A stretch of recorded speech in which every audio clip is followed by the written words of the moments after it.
When the world stops spinning around, I'll be rocking.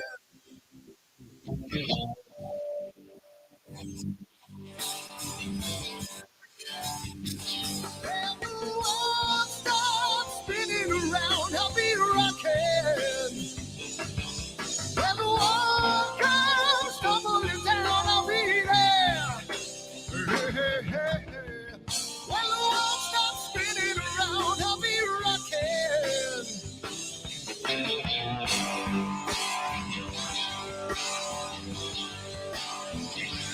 When the world stops spinning around, I'll be rocking.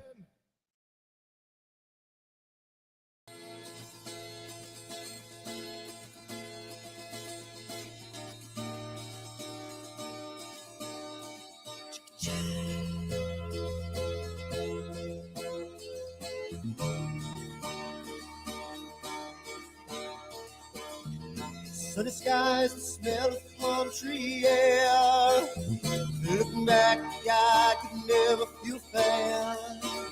The way the music has touched my soul, the way that the sound holds its control. But I've got a new way to choose. I'm gonna start running back to the lands of new. Oh, na na na na na na.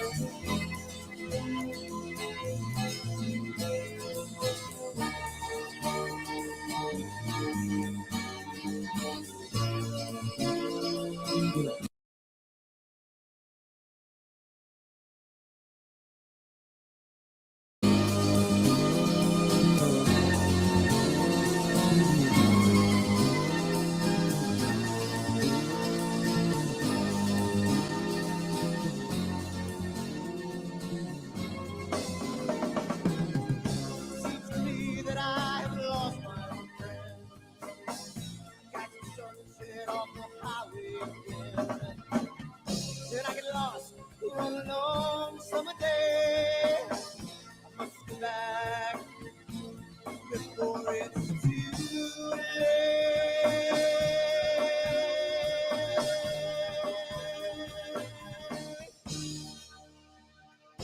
You're afraid, you're feeling alone. Time and space can never unfold. The holidays can ring in your fear. The ghostly embrace can only mean tears. And I've got a new way to choose. I'm gonna start running back for lands of blue. Oh, na na na na na.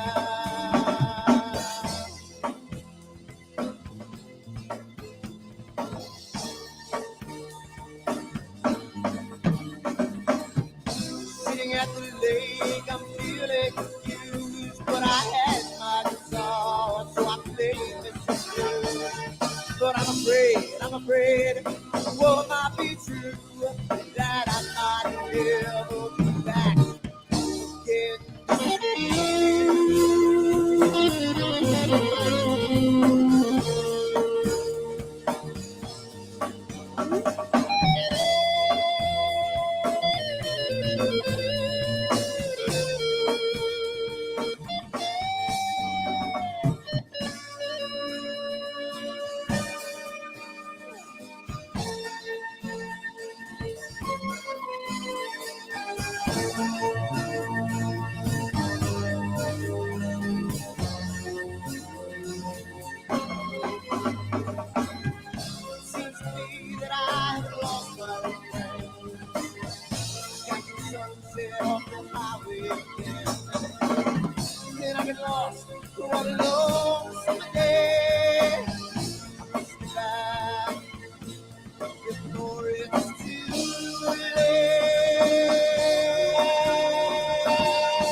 Someone to take me down at night.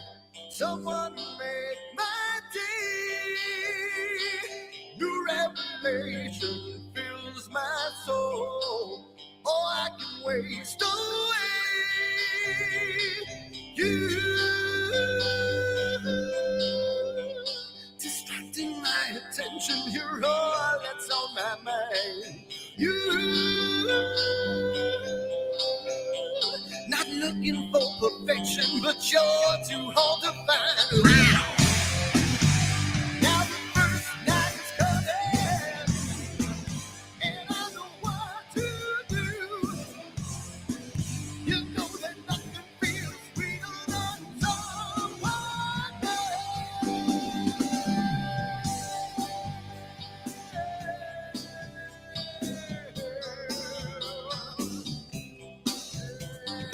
I need to taste your life again. I need a rendezvous. New revelation just feel my soul. Beginning and ends with you. Distracting my attention. You're all that's on my mind. You not looking for perfection, but you're too hard to find. Now the first night is coming, and I know what to do, yeah. You know that nothing feels sweeter than someone else, yeah.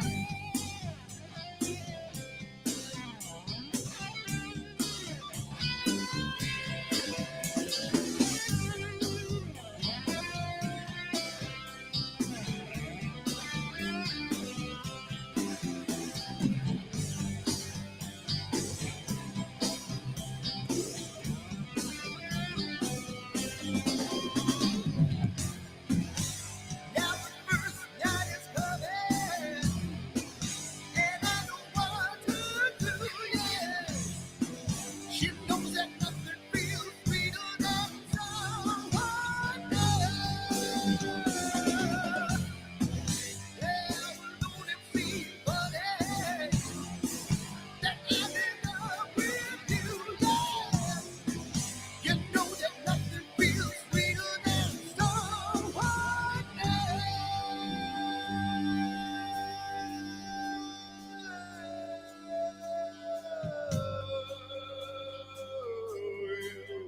Yeah, yeah, yeah, you.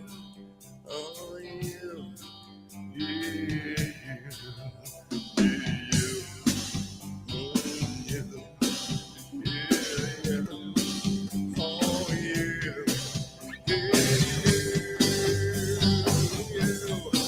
Yeah, yeah. Oh, you.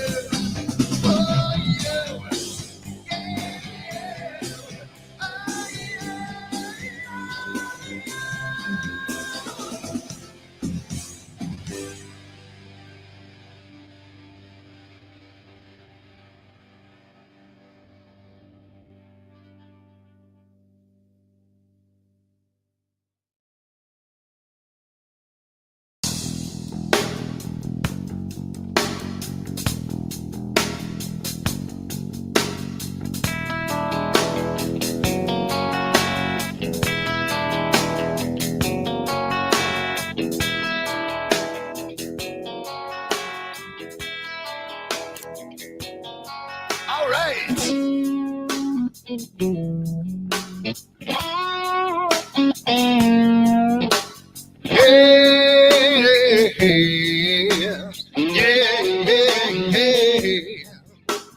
Where did my color go? Got your head in the sand. You can't be in control, using a powerful hand. I wanna be you, I wanna see you. Don't taste the kisses of hate. Don't try to tell me, don't try to sell me, don't try to say it's too late. You're gonna push me to the edge, back me in a corner, making me stand in your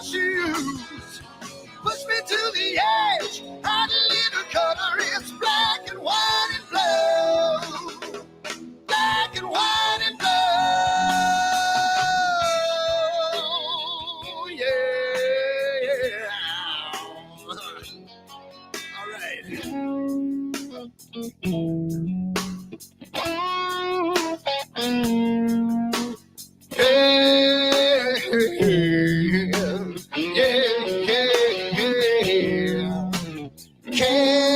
learns to ring a bell. Rat gets free from the maze.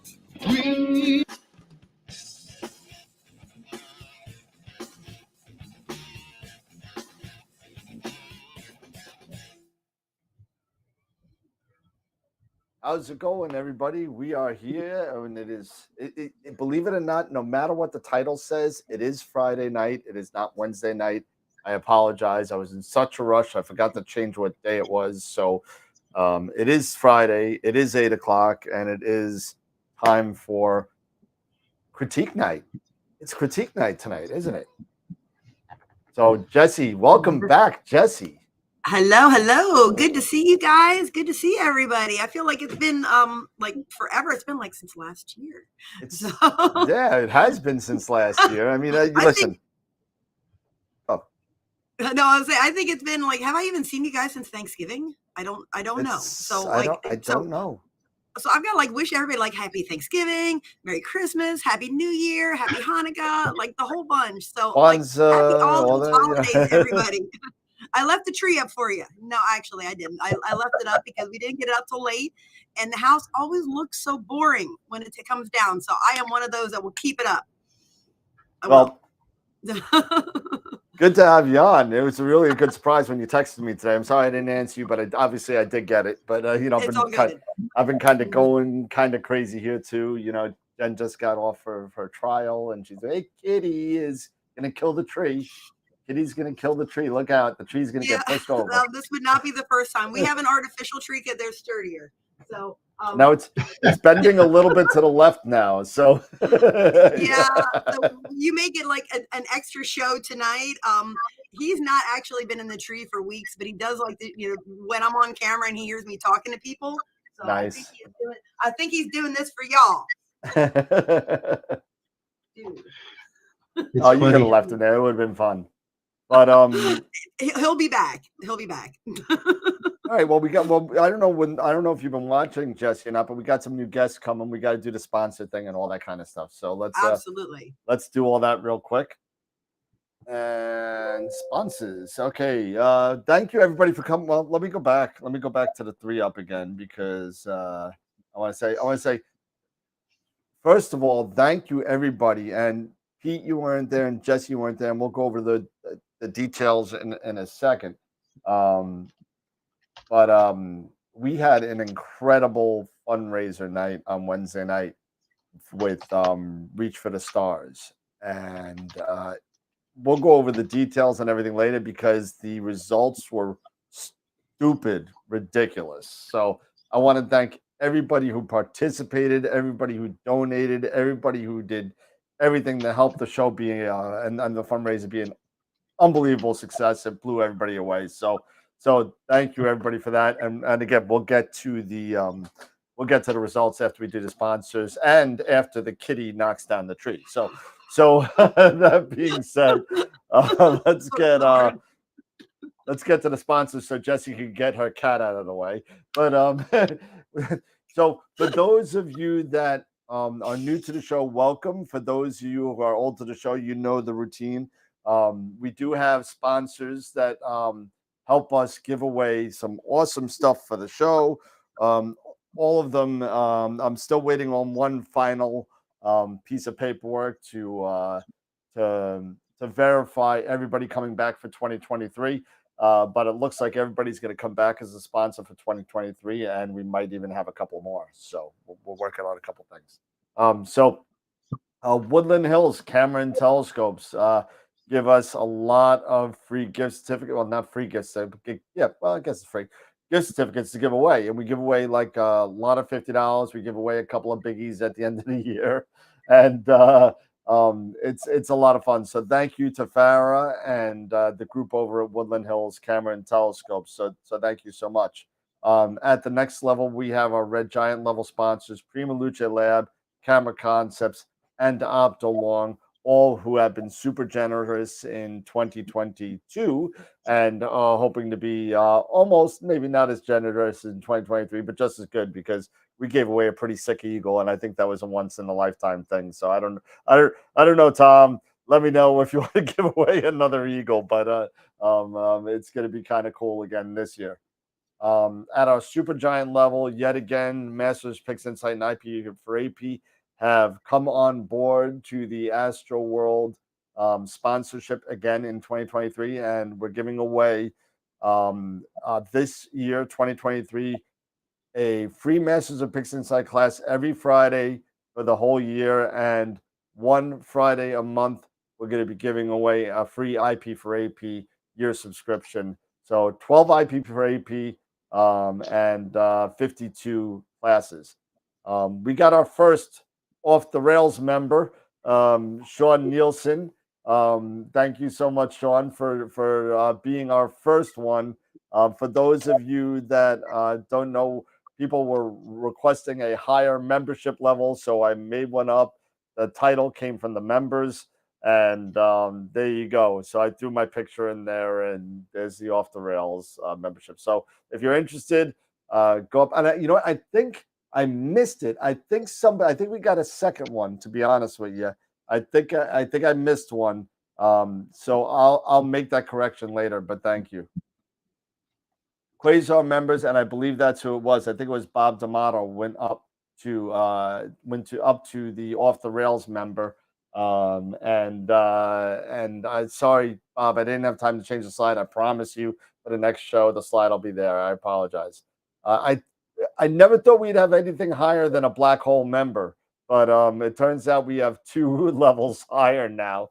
So thank you everybody for all their sponsorship, really. Red Giant members as well, and main sequence members. It's really crazy that how this has grown so much. So thank you. Protostar members, we gained AZ Astro 3 weeks ago. So thank you to AZ and the rest of all the Protostars, main sequence, Red Giant, Black Hole, Quasar, and Off the Rail members. So thank you.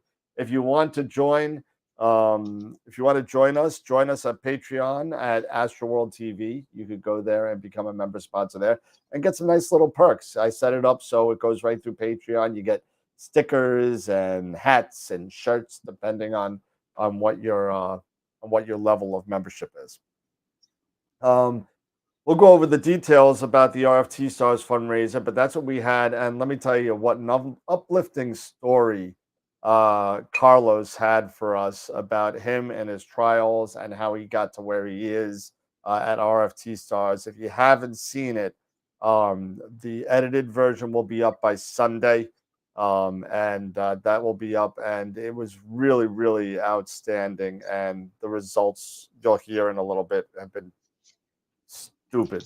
It's been stupid. It's been ridiculous. But 25th, which is 12 days from today, Craig Stock's going to be coming on. He's going to be going over his APP workflow. Going to be pretty cool. And that's a Wednesday. That's a Wednesday night, 8 p.m., January 25th.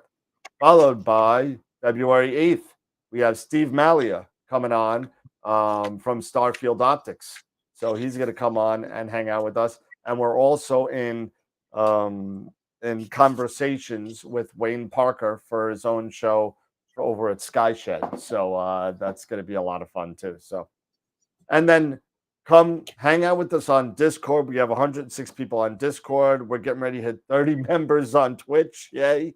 Twitter, Instagram, Facebook, whatever else. So please come and hang out with us. And it's a lot of fun. So thank you everybody for their contributions and everything. It's been a great year, and it's awesome. So let's talk really quick about a recap on, because I know you two weren't there. Pete was busy sandbagging the entire Placerville area. So yeah, we'll talk about that in a second, Pete. But and make sure everybody's okay. But we had that fundraiser on Wednesday, and Carlos was on, and I got my paperwork right here, and it actually got higher than originally thought. AstroWorld and the members raised $1,025 in cash, Nice. plus Billy Beckett donated an AVX mount, and I had a Revolution Imager sitting here. He said he uses them for, I didn't even know, I've had this for a while. He said he uses it for outreach. I said, do you want another one? I have one sitting right here. I've been here for a year. He's like, yeah, I'll take it. And so I'm sending that to him too. So overall said and done, a little over $2,200 in cash and gifts and equipment. So unbelievable. If any of you did not donate and want to donate, you could go to rftstars.com. You could either do it directly to their website, or you could hit the dollar on the screen and just say it's for them, not for us. And I'll write it down and make sure that they get the cash, or else it's going to go in the AstroWorld kitty for the giveaways. So unbelievable job to everybody. Ridiculous, heartfelt. I mean, it's amazing. Carlos was, after the show, Carlos was almost in tears because he totally forgot it was a fundraiser. That's good. That is good news. Unbelievable. But all right, I've talked for 17 minutes. That's 10 minutes longer than normal. But Pete, how's everything in Placerville? Because you got some crazy amounts of rain over there. Yeah, this is a once in a generation atmospheric river. Literally, the state of California has been declared an emergency. The governor has now reached out to Biden, and it looks like they're going to get FEMA involved. But more so here in Northern California, the fact is where I reside here in Placerville, there's a little small creek that's usually in the summertime, it's no more than about 3 or 4 feet wide. Well, it's become a raging torrent. And on New Year's Day, there was all the debris from tree stumps to branches to God knows what else was washed down. It literally had accumulated just south of our little neighborhood. And so all the water now started to backwash and started to breach. And as it's done that, it is just a matter of just getting out sandbagging. Today in my backyard, I've got a big, huge forest, and there's these 80-foot to 100-foot pine trees. And so this one pine tree has been slowly listing, and it's been uprooted, and it's been leaning up against this other one. And the tree is between myself and my neighbor's house. So we literally had a truck come out today, and just watching them go ahead and actually watch these guys climb up this tree to go ahead, cut the branches off, and then start to slowly cut it so that they could actually pull it out between the two homes and not literally break anything. It's just amazing what these guys did. But I don't know if you guys have seen the news. I mean, New Year's Day, Highway 99 was actually flooded. People were literally being rescued from the top of their cars. And a week later, the water had receded before this next round of rain came through, and they were literally finding bodies of people who had drowned in their cars because the water was that high. So it's been pretty bad out here. And it doesn't look like tomorrow is going to be a really bad one, and then Sunday is going to be another bad one. So it's funny just to look at the weather maps and just see these rivers of just all this moisture coming in from Hawaii. Wow, that's out of control. Yeah, but anyway, we're doing the best we can here. But all the neighbors are all kind of chipping in to help each other, so that's a good thing. And if the governor decides to say that we're still in a drought, we're going to say BS. we're past drought, man. I mean, already they're saying is that the snowpack is already at 400% of where it should be. So it's just amazing. Wow, that's out of control. Oh, David, look what David did. I'm trying to figure out something over here. What did David do? For our RFT stars. Oh my goodness, another $100 for RFT stars. Okay. Thank you. I gotta write that down. So that's 100 RFT, and then another 100 from. Oh no, that went to their website. So awesome. Thank you, David. Thank you so much. And just so you know, and you guys missed this too. Oh, the calendars are out. Calendars are out. Oh, nice. The calendars have been made, and let me tell you, the pictures look awesome. The pictures look really, really good. Oh, okay. Can you go through it? Look at those. Oh man, those are nice. Oh, look at that. Sweet. Oh yeah. I mean, this company did a really nice job of doing it. Who did them? This is a company called Lulu. Lulu. Okay. Oh, look at that. Yeah, that really does look nice. They came really, really nice. As this is the copies that I bought just to make sure that they were good before I bought the rest of them. Okay. And I immediately when I saw the cover, I was like, all right, I'm good. That's it. I'm good. I don't have to look at it anymore. Yeah, you know? That is spectacular. Oh my God, look at those. The thing I don't understand is why this picture looks like that and this picture looks like that. It's a little different in contrast. I'm not sure why, but is it the paper, Dan? No, the paper's the same. It might be different on the, you know what? It might be matte on the cover and glossy inside. Oh, okay. Now that I'm thinking about it, but I don't know. But this is pretty cool. So I went and I ordered the 20. You know, so they shipped already to me. Everybody should start getting their probably. You know, it should get here probably by the 20th. That means by the end of the month, it'll be in people's hands. So there we go. Very nice. Pretty cool. So what else have I missed? I feel like I've missed a whole bunch. Yeah, you missed a couple of good guests. I missed most. Well, I will say I did pay attention to Astropalooza for most of on and off. And Dan, I got a bone to pick with you on that one. There is, in fact, there's no crying in astrophotography. There is crying in astrophotography. I'm telling you, at some point, I like out of the corner of my ear, I heard that. I'm like, what do you mean there's no crying in astrophotography? I do that every So I'm sorry. I've been holding that one for about a month now. Yeah, really. There's no crying in astrophotography. There's no cry. I don't even remember. So I don't remember which guest it was that you had on. Oh, let me tell you, I don't know. I don't know. I mean, you know, it was such a long day. I just don't know. But everything I watched on that was just amazing. You know, it's like I have it on and off, on and off, and on and off. It's like I felt so bad that I couldn't make it on. That I'm like, okay, I'm at least gonna pay attention to this. But everybody that was on was just amazing. And yeah, I think if you've got different chunks of it up on YouTube, not like the whole big thing. Well, the whole thing is under the live tab if you wanted to watch the whole thing. But I chopped it up by speaker. Okay, yeah. So there's a few that I missed, but everything that I watched was absolutely phenomenal.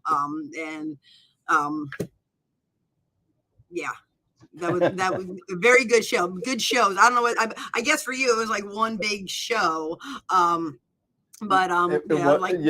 So Pete started the show off with me, and I believe it was Ernie, if I remember right. And then after that, Pete had to go play hockey, I think. so he had to go play hockey. And did you ever win that game? You won that game, didn't you? No, we that was a championship game. We lost like 5-2. I don't even think I asked you. I don't even know if I asked you. But and then I was by myself for a couple of guests, and Eric popped on at like 4 or 5. I think it was 4. And so he popped on at 4. So he was on for 6 hours with me. So it was so good. And, you know, we put a poll up there that said, does anybody want to see Astropalooza come back for 2023? And we had something like 75 or 76 votes. Everybody except for one said yes. Somebody said no. I still think it was Eric. I still think it was Eric. I was gonna say, was that you, Dan? Saying like, I don't want to do it again. I still think it was Eric. It just Somebody had to be contrary, right? Somebody said no. I was very upset about that. No, you know, it is the internet, so there's always going to be that one guy, right? There always is. There always is. And I'm trying to figure out why. Maybe it was Sean that was just messing with your mind there, Dan. Originally I thought it was Sean, and I called him out on it, but I think he said it wasn't him. So yeah. So today is critique night, and I don't know. Let me take a look in the critique folder real quick and see if there's anything in there. Anything that was put in there today. Oh, there was a couple things were put in there today. Let's download some of this stuff, and we'll download all that and that and that. Oh, we got a bunch of pictures here. Hogarth, Billy. We got a couple of pictures here, so I'll download this. So for those of you that are new to the show, this is something that we've done before. But we kind of got away from it. So now we're going to be doing it once a month. On the second Friday of the month is going to be critique night. And on the fourth Friday of the month, we'll be having a member presentation night. So if a member wants to come on and do a presentation about anything, they could come on the live show and make a presentation on whatever they want to, as long as it's astrophotography, of course. But you know. Now, do we have anybody scheduled to do that as of yet? Well, Josh Kovac said he wants to do it. He's checking his schedule, so he's got first dibs on this. This coming up one, the last Friday of this month. So Josh Kovac is ready to do that as long as his schedule is fine. But if not, it's open. So very nice. Hi, Bob. Josh, calendar looks. Oh, he just so Josh is there. He said calendar looks good. So Josh is in there for the first presentation of the AstroWorld member presentation night. So Josh, you're in. So very good. So what else has everyone been up to? I feel like I feel like I've been so much catching up on what y'all have been doing. Well, go ahead. No, I was just gonna say I have not been doing much. Not been doing much astrophotography. So what have y'all been doing? I finally got the last piece needed to get the astrophysics scope on the mount. Nice. Finally got. How long of a wait's that been? So 7 months.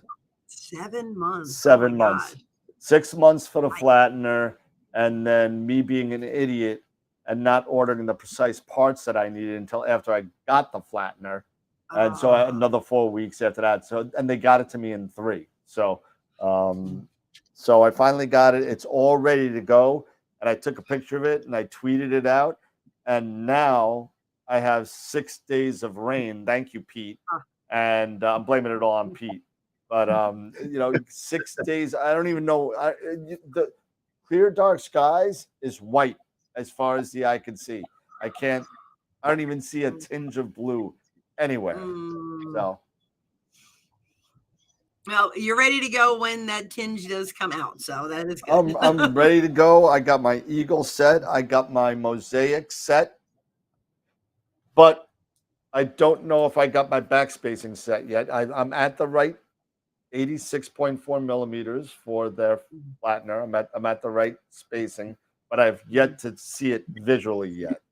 Sometimes, astrophysics is known pretty good. They're plus or minus, I believe, Pete, if you correct me if I'm wrong, I believe they're plus or minus 2 millimeters that they allow on their flatteners. But I'm at 86.3. So I think I'm good. And so, yeah. Well, we'll have to see that first image then, Mr. Dan. At least we know one thing. You'll probably get a first image a lot quicker than Scott will on his setup, right? Oh yeah, I'm already ahead of the curve here. I'm going to be under a year. So what have you picked out? Have you decided what your target is going to be, or I guess just kind of waiting time? So no, I figured I've wanted to do a witch head for a long time, and I've never had one. So so I'm gonna do, and it's also gonna be my first mosaic that I've done. So because at that focal length, I can't get the whole hat. I can't get the whole hat. The hat just extends, but I also want to get what is it? Rigel? Is that Rigel over there, Pete? In the witch head? That's Rigel. That's Rigel. Yep. So it's right. I want to get Rigel in there because to me, when you look at the Witch Head Nebula and you look at it and you see Rigel, it looks to me, and this is me, the Dungeons and Dragons in me is coming out. It looks to me that Rigel is like this magic that the witch does not like, and the witch is yelling at the magic. It's yelling at Rigel to turn itself off or something like that. You know, it's too bright. Shut up. And that's what it is. If you look at it, it's like, and it looks like it's yelling at her. That's just I'm like Googling a picture now because I want to see that. Okay, hang on. I've never thought that, but okay. I can see that. I can see that. I absolutely see that. I had to look at the picture of it because I couldn't get it right there, but I see that now. It's like yelling at. I don't know. It's just me.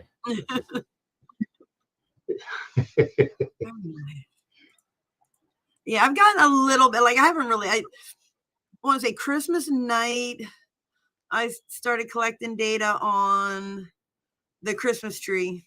I mean, it just seemed right. And I got a couple nights during Christmas break, but really haven't done much. I've got some data on the elephant trunk that I've been kind of collecting on and off. But I didn't get, I got a lot of H alpha. I did not get any oxygen, I think. One of them I did not get. So I don't have everything I need. And now it's behind the trees. So I'm kind of SOL until next year. So nice. I'm like, well, there goes my fall.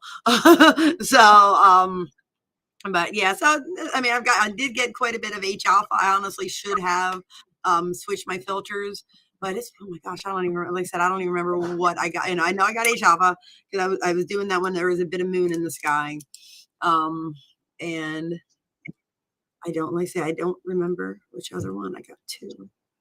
It's been that long since I've even looked. I don't know. But it's gonna have to wait till next year, so it really doesn't matter. You know what? I got it working. There you go. Check it out. You ready? Watch this. You guys will see it. Ready?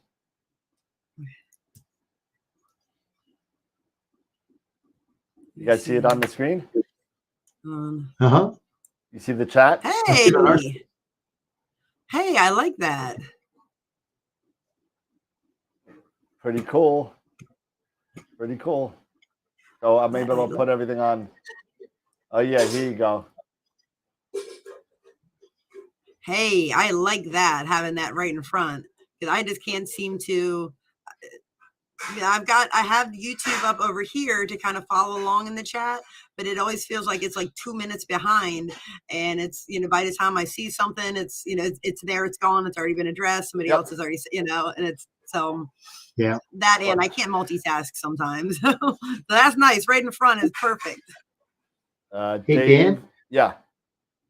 Dan, I was going to say, do me a favor. Go back to Tuesday's APOD. Matt Dietrich took that photograph of the Cone Nebula. It is absolutely an incredible image. Matt used to work with PlaneWave, but he actually did this on. Yeah, but take a look at this image that he has. I think it's Tuesday is when it was actually posted. It is just a. You know what the funny thing is that I accidentally wrote APOS. I was like, that's not what I want. How do you how do you go back a day? I see. I had to go archive. There it is. There you go. I got it. Go to archive. Yep. And which one? The I think it's the Cone Nebula. It'll be. I think it's Tuesday. Last Tuesday. Yeah, it was. Yep. Can you post it up there, because it really is an incredible image. There you go. Yeah, I mean, isn't that something? Look at that. Look at the detail in that. That is just incredible. So this was done, what was this done with? 1/2 meter telescope in Chile. Yep. That's ridiculous. That's pretty cool. Yeah, that is cool. I mean, what's interesting is if you look at the very top, it almost looks like there's a halo. You can kind of see like that red, almost just looks like a halo, you know, in the right there. Look at that. Right here. There's a halo around that whole column on the left side too. It goes all the way down to here. Yep, right down to there. It goes all the way over to here. Yeah. That's pretty cool. Just an amazing. That's pretty cool. Nice. Let me see. Well, since we're starting about critiquing, right? Yeah, let me see what I can. Well, I'm not going to critique that. I mean, no. Hey, Matt, it sucks.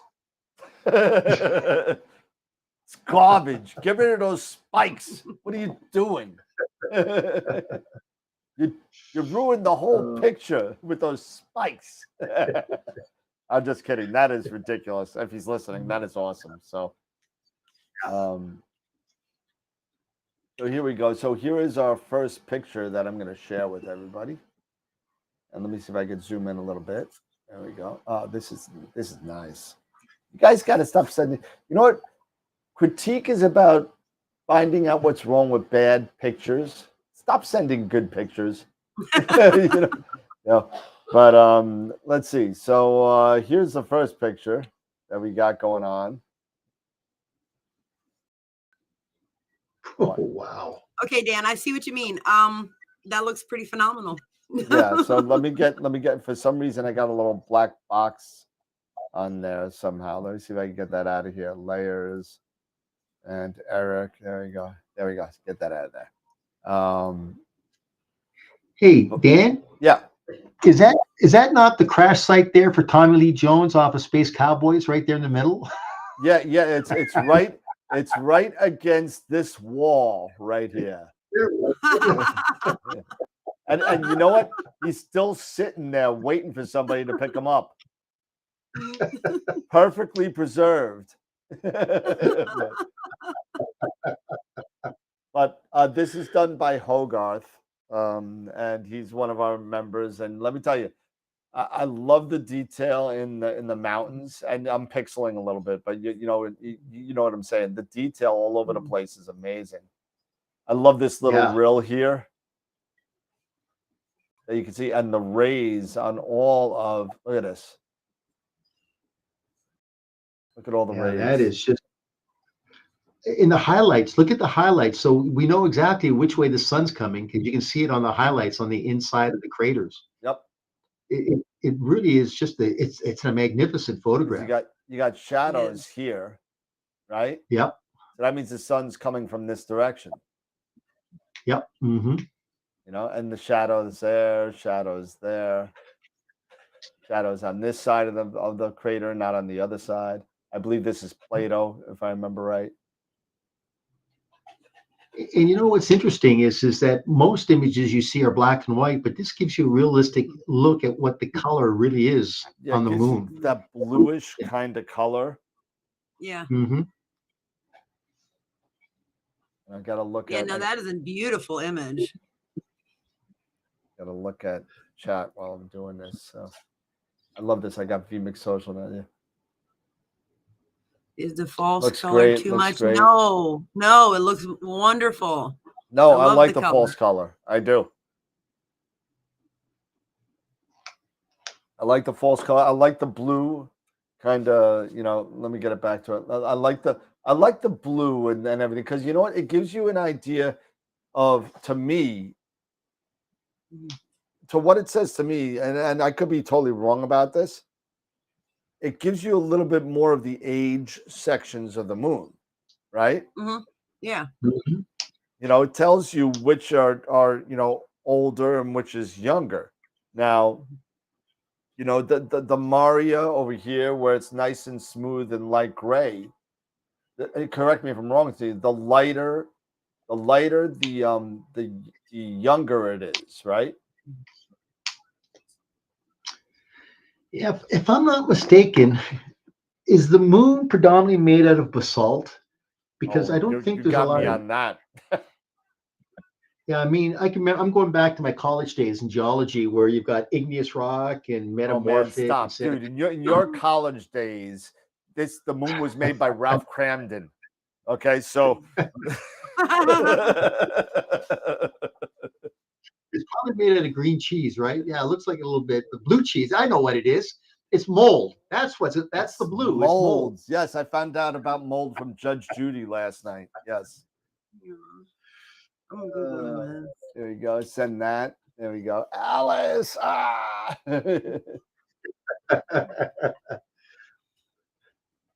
But you know what? What is the white area that's on the far right there? Are those just peaks? But you This notice the white? No, on the far right, Dan. on the far right. Hold on a second. Yeah, you see Over here. You see, yeah. Are those peaks or are those just rays that are? I don't know. I'm not a lunar topologist. I really don't. I don't know the moon that well. I did my lunar 100, and that was about it. Yeah. You know what's cool, and I can't find it here because the Terminator's got to be at a certain spot. But there's the lunar X and the lunar Y. If you haven't seen Yes. it, it's a really cool formation of shadows because of the way the craters are and the way the Terminator is. You could actually see an X and a Y in the moon, and it's kind of cool.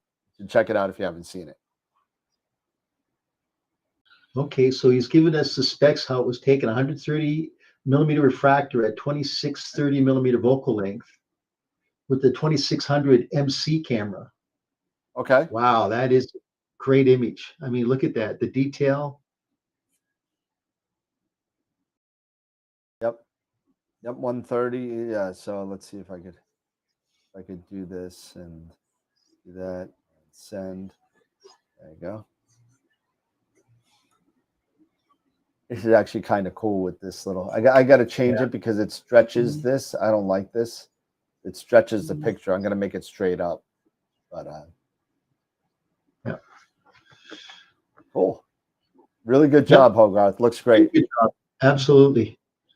Stop sending good pictures. Oh, here we go. Another one by Hogarth. Here we go. That's the second one. Hold on a second. We'll save that one. Let's skip. We're gonna skip that one, Hogarth. We're gonna give you some at the end. Let's go to Billy Beckett. Let's go to Billy Beckett here. Here we go. There we go. Billy Beckett did this. This is NGC 2023, otherwise known as the Horsehead. And B33, if I remember right, is the Horsehead, and 2023 is the Flame, right? So I wonder what the NGC designation of this is. This little blue guy. I don't even know. But what do we think about this? I'm just kind of taking it all in right now. Take it in. Take it all in.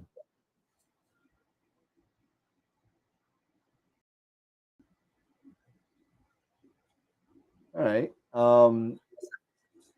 I think that it might be a little bit heavy-handed on the noise reduction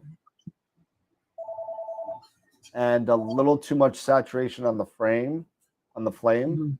On the tack looks good. Yeah, on the tack looks good. Dylan said that. We'll put it up there. It's very well tamed. It's you do see a little bit of a halo, I believe, around it, but that's not nearly offensive as some other ones that I've seen. I got a question about the flame. It looks like in the interior you've got good attention sharpness on the detail, but it looks as if it goes out of focus as you get away from the interior. Edges here. Yeah. It looks like to me that a mask was kind of used in this area. Yeah, is that not an artifact with the mask? That's what I'm just curious to see if that was definitely a mask that was introduced. Yeah. I mean, because you can see it as it goes up towards Alatak, it truly just gets into like a blur. I mean, you just don't see any structure. Yeah, I have to admit, the background is a little bit dark too. It's almost too blackish. Yep, I agree with that. Yeah, I feel like the horse head kind of gets almost washed out with that. That being said, where it's just too dark, like there's just not enough detail in the horse's head there. And I feel like I feel like it's probably there. I mean, looking at the detail that's in the flame, I feel like that detail is probably in the horse head as well. And we're just not seeing it.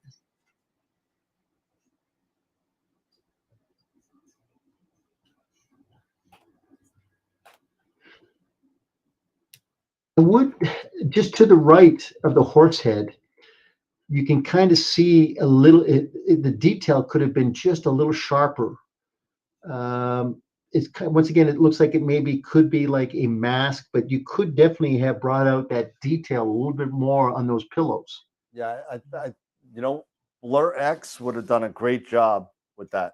Yeah, absolutely, it would have done phenomenal. You've got a great halo on the horse head. You can see the halo on the horse head. Yeah. I think just a little bit in the final stages of the post-processing, I think you'd be set. Mm-hmm. And I'm the last one. I'm still working on my M42 because I'll show it a little later, but I'm kind of like, I don't know. It's M42 is not an easy. I think it's one of the hardest images to get good. I really do. I've been working on it for like probably 10 years, and I haven't gotten anything that I'm really happy with. Okay, so I'm going to ask a question. Okay, so Blur X. I've been I've been on the internet enough to like see that everything is like imploded when that went out, when that was talked about. So you mentioned it, so I've got to ask. I mean, I'm sure that's probably been talked about ad nauseum on the show. I'm just curious what your guys' opinion, because they're like, the internet seems to be very divided on the use of that. What are your guys' thoughts? I'm just kind of curious. Pete, you want to hit it first? Well, as I said, I'm a Photoshop user, so Blur X doesn't get as a plugin for Photoshop. But typically, what I do in Photoshop is like my image of B32 was taken with Fade. It's called Fade Pass, and it acts just like Blur X. But I mean, for an add-on into Pixinsight, it's a great algorithm. I mean, phenomenal algorithm. So you don't have to do convolution anymore. Decon. A decon, yeah. Yeah, I did download the free trial of it, and I just kind of played around for about 20 minutes, having tried and not very effectively been able to do the deconvolution. It was absolutely amazing, but of course, everybody seems to be split on that one, so I wasn't sure what your guys' thoughts were. You've got those people out, those purists out that are like, oh no, you shouldn't be using it, it's AI. And then of course you've got the rest of everybody going like, this is a miracle thing, Merry Christmas to me. Yeah. So, I'm all about the Merry Christmas. Anything that I could do and just hit a button and make the stars shrink and get more detail at the same time, I'm sold. I'm sold. I bought it in the first 24 hours. I was like, dude, ridiculous. Not only I even bought it without even trying it because I just know Russell and his Star X and his Noise X.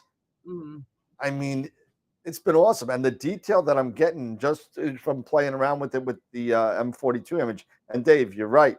It's M42 is HDR, and I did 5, 10, 30-second shots. So I did 5. That's 5 and 10 and 30, not 5, 10, 30.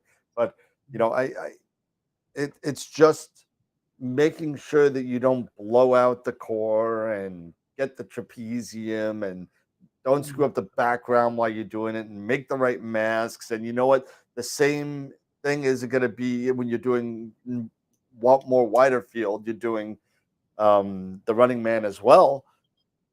Now you got two that are completely different colored parts of the image. You got one that's like an like a weird blue, and one that's kind of blue and pink and red and white.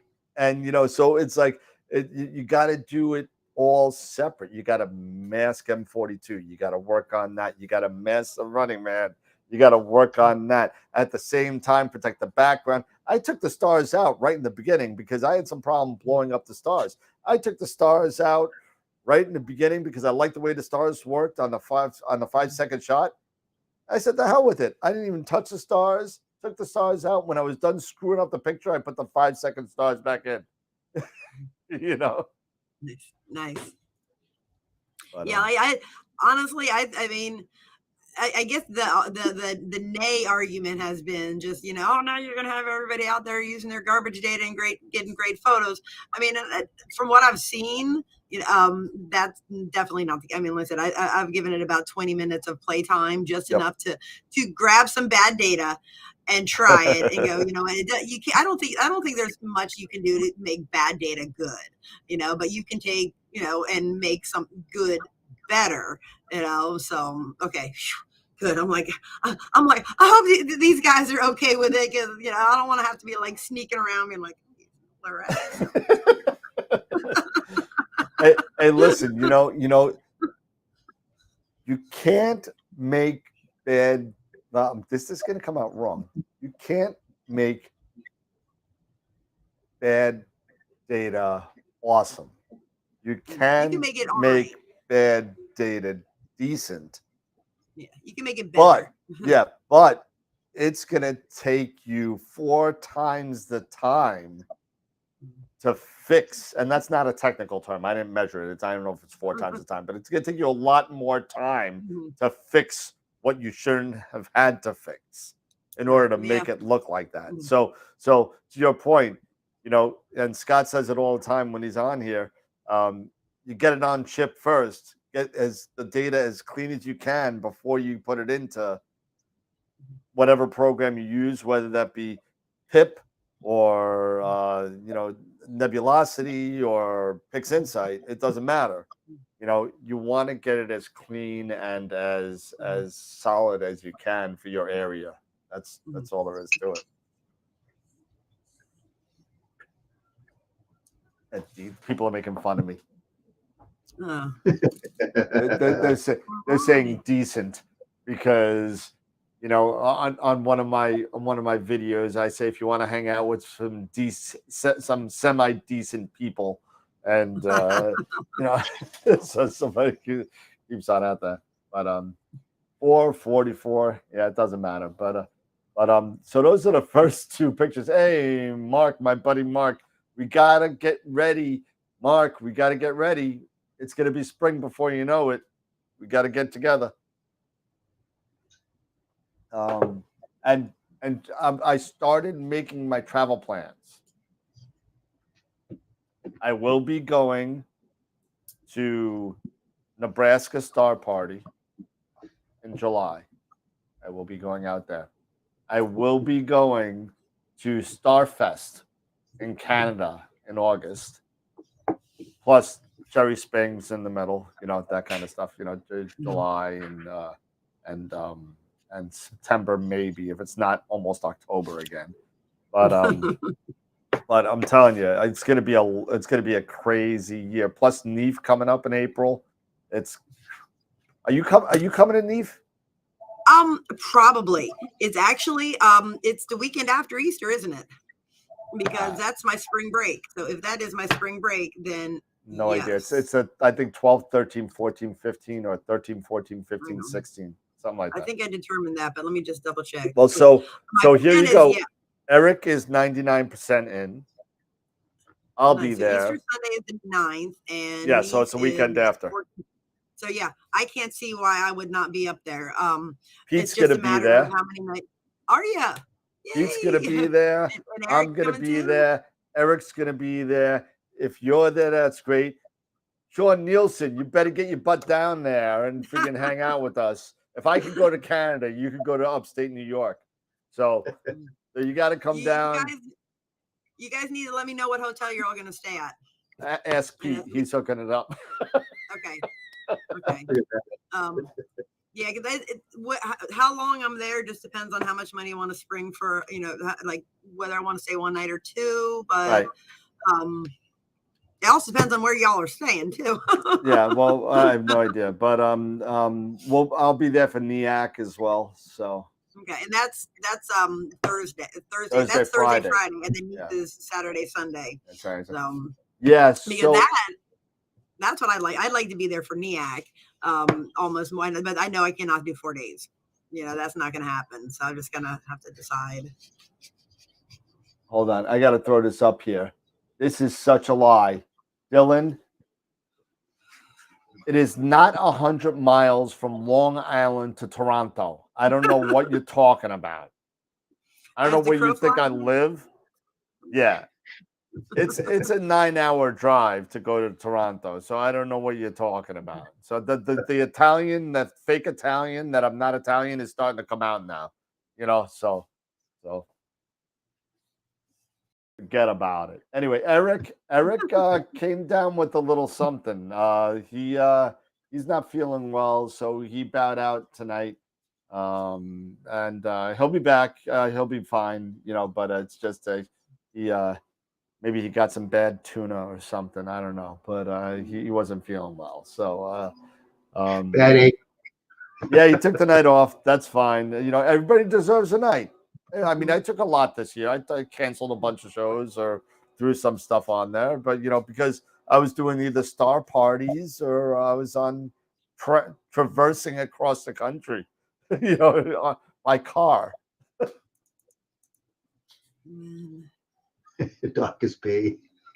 What's that? Doc is paid, George said. I'll put that. There you go. Doc is paid. Doc it.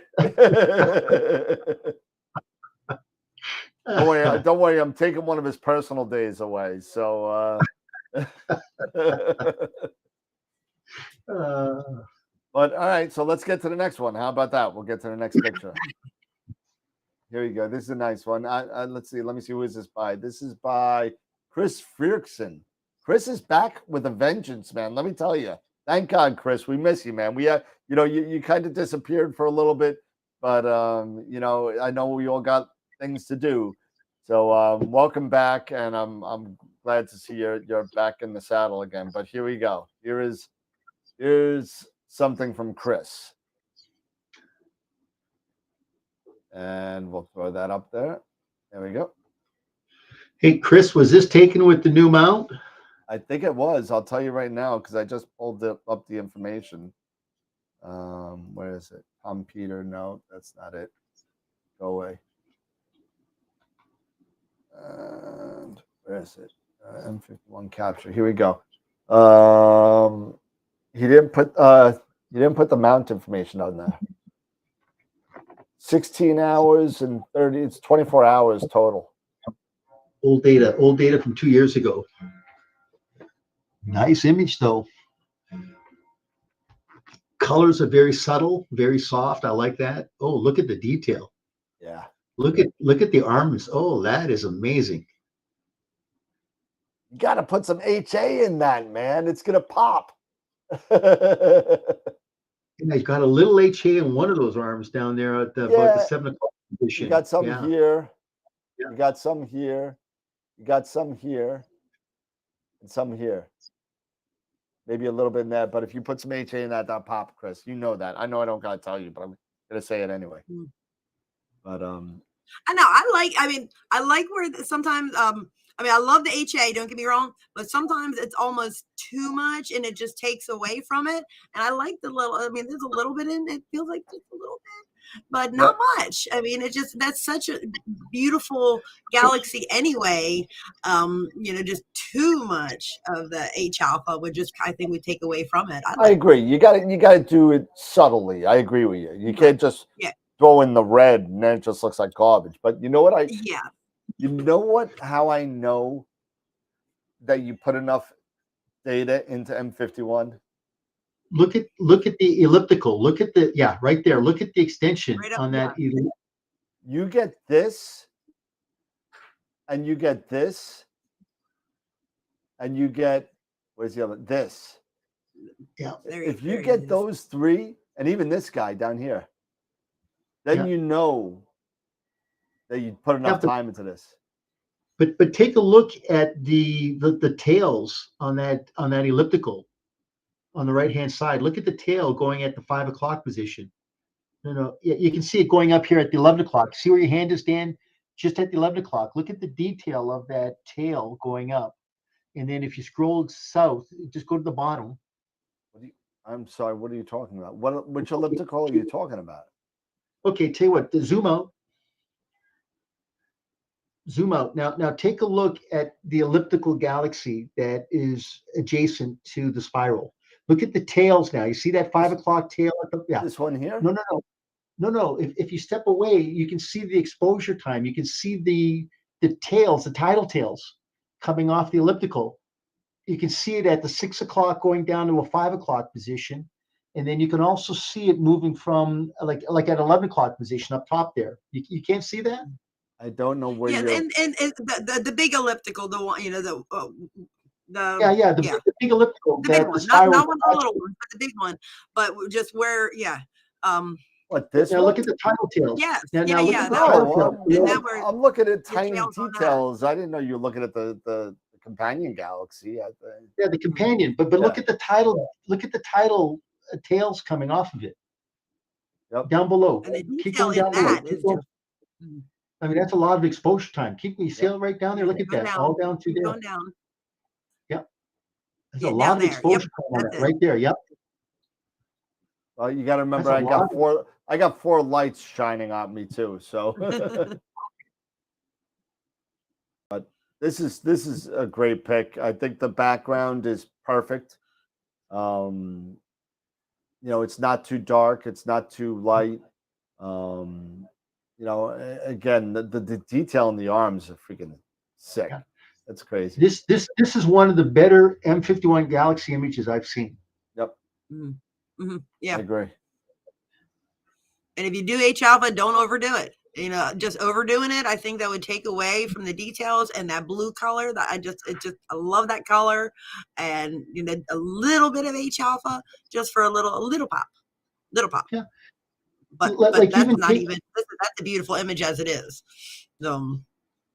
You can see a faint tidal tail coming off of M51 going up to the 12 o'clock position, the very last bar right there, Dan. Yep. You can see that. Look at that. Yep. You know what that means, Chris? You need more data. No, just kidding. You don't. But it's really good. I don't know, Chris. Maybe you could say if you use BlurX. I don't know. Yeah, that's what I say, Dylan. I think it needs a little bit of HA, just to make those knots pop a little bit. But is it really needed? Only a couple hours, and throw it in there, and then even that might be too much. Just throw it in there, and you don't just use pixel math. Do it by 50%, and if that's too much, do it by 40% or 30% or whatever. Yeah, just a titch. There you go. Well, I got to put that up there because I like it. Just a titch. I like it. I'm looking at the tidal tail coming off of the spiral on the left side, and then I'm looking at the tidal tail coming off of the elliptical galaxy. There looks like there's a gap in the middle there, but I'm wondering, with a little bit more exposure, I wonder if that would just be that those tidal tails would just connect. What, this one and this? No, that one right there, and the one on top. Yeah. I wonder if with a little bit more exposure time, if that would actually be, if those two tidal tails would connect. If it would kind of come around like this and in, right? That's the tidal distortion that's going on right now with the gravity. And in a couple million years, it'll be Andromeda and the Milky Way doing the same exact thing. They're going to be collapsing into each other, hopefully. We'll see. But yeah, great image. Yeah, great image. So Kevin, I'll put the link into. Give me 1 second. And Kevin wants the link for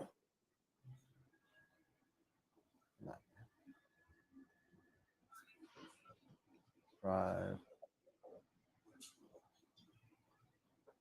And Astropod submissions and critique. Link. Copy. And link is incoming. Just give me a second.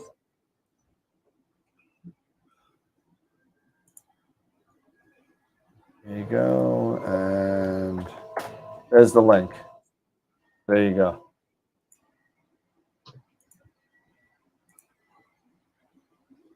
And re-up and live, and there you go. So now we're back.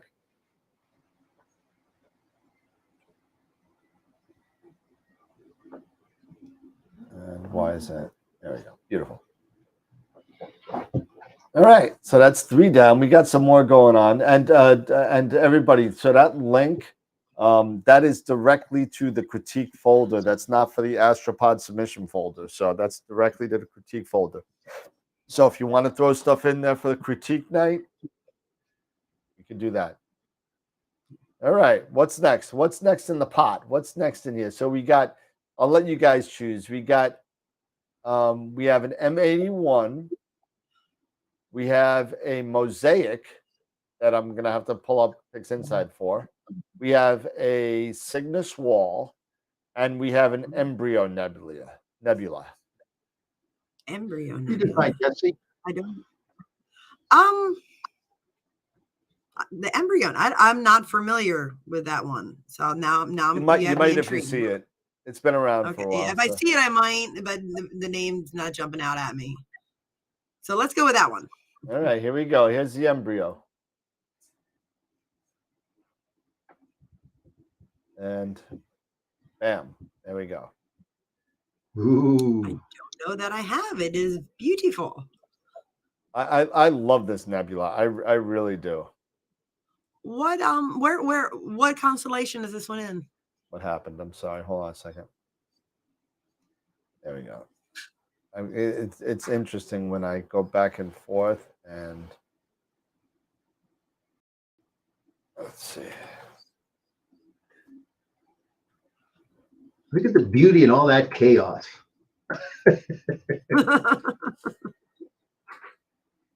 So Embryo Nebula is in Perseus. Okay. And let me see if I can pull up a like a wide frame image of it. Let's see, peg it. Let's see, Stellarium. I think it's part of that molecular cloud between Perseus and Taurus, right? I think you're right. Okay. But I love I love the different, like, it looks like a bunch of different explosions to me. You know what I mean? It really does. Let's see if I can find it here. EMB Embryo Nebula. Here we go. What is the focal length used for this? Just I'm trying to kind of get a scale of what size this is, just not being familiar with the target. Give me a second. I'll see if there's any information in here. I don't think there was. There's no information in the text or anything on the data. And I'm gonna make the lines here. Where's asterism lines? Not asterism. Constellation bound. No. Constellation lines. Where is it? Constellation. There we go. All right. So here we go. So here is Stellarium. And so the Embryo Nebula is right here. So Algol is right there. California Nebula right to the north. And then you got what you call it? The Pleiades. The Pleiades right here. Oh, okay. So that is actually one that I technically could image, because it is out of trees for me, but so I've just never noticed that. But anyway, it is a beautiful picture. I mean, I may have seen it, but just never registered. But it's absolutely beautiful. The first thing that jumps out at me is I love the stars.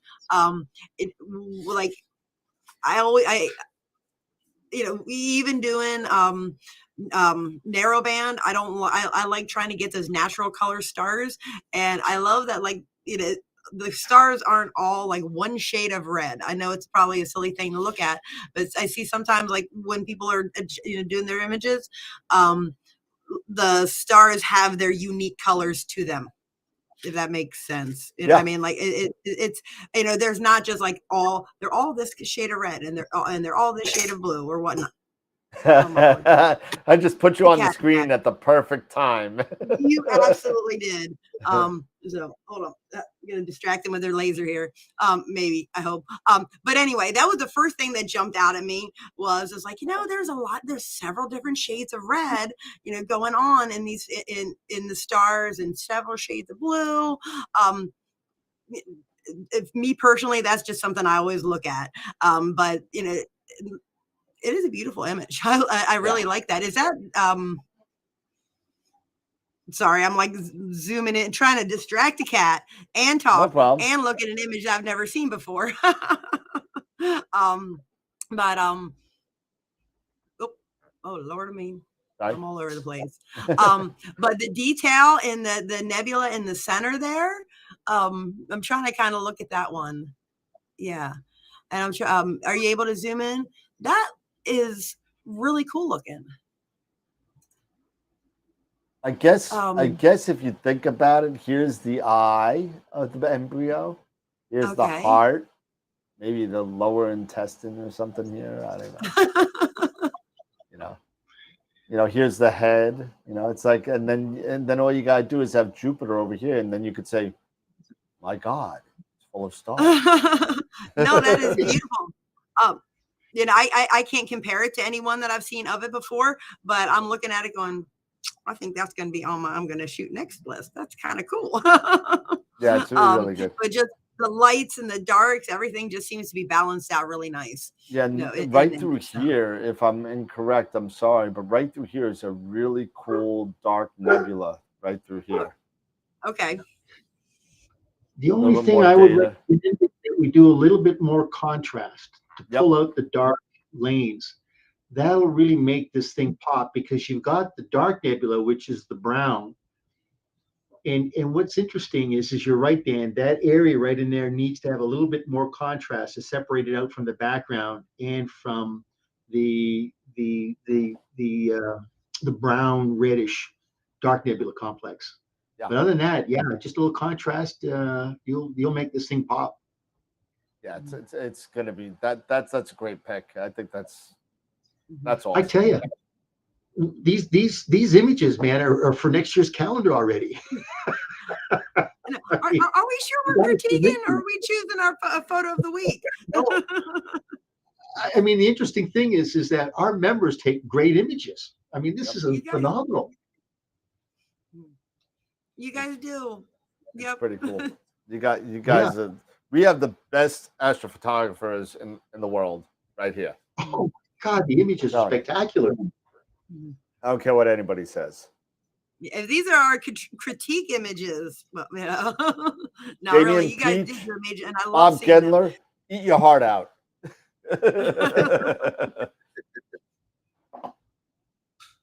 All right, let's see what we got in the chat. Get to mine, not very good. Okay, so let's see. So let me pull this one up. And where is it? Here we go. It's got to come up on Pixinsight, so give me a second. Let me see if I can put it on a different work page. You don't want to see what I've been working on.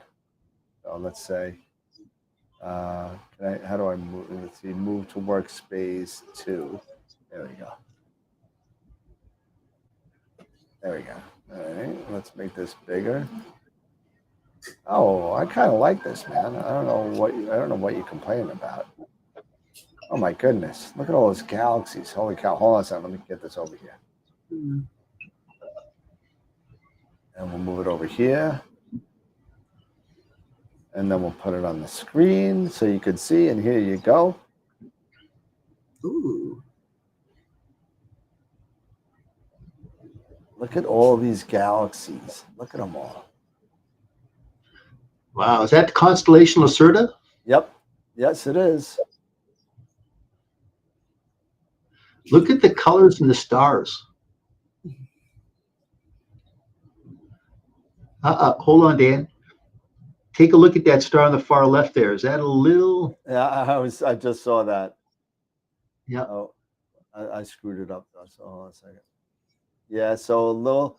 It looks like we may have a little bit issue with some of the brighter stars. And I think this is what Josh was saying about. He was talking about noise X, if I remember right. And I'm going to go back. Is that a green? Are those green stars I see on the right hand side? There are a couple. Yeah, there are a couple. Yeah, I'm seeing what you're saying. There's no green balls in baseball. No, sorry.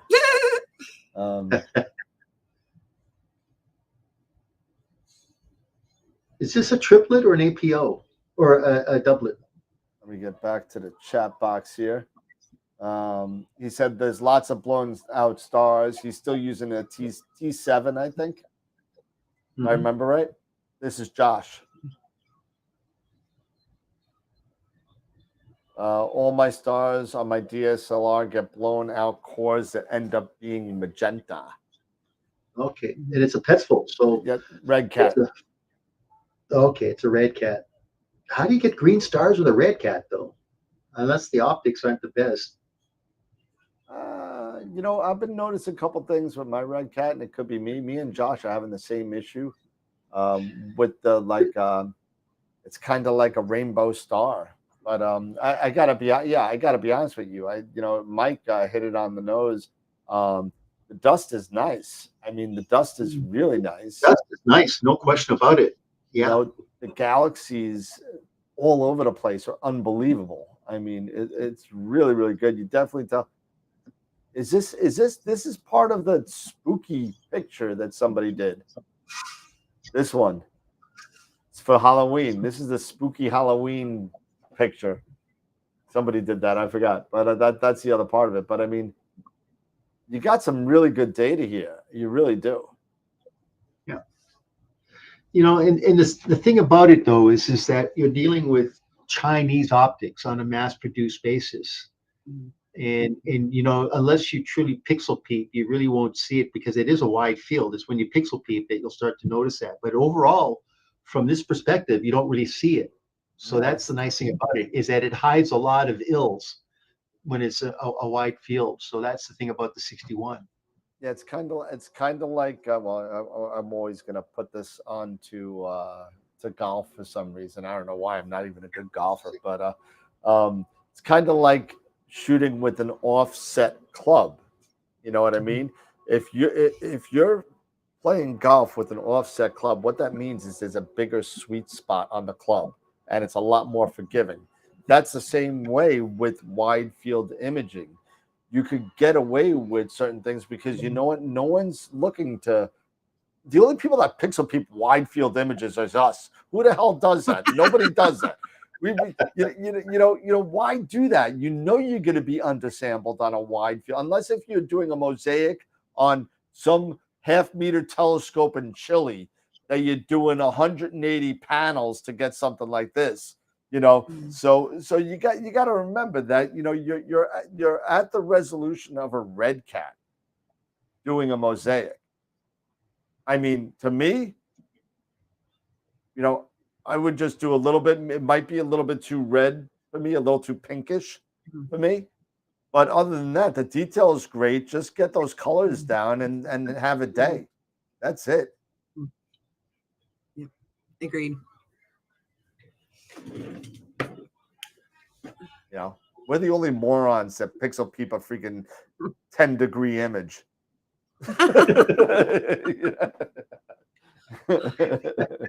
Well, that's the reason why we call it critique night, right? Yeah, I know. We're a bunch of jerks.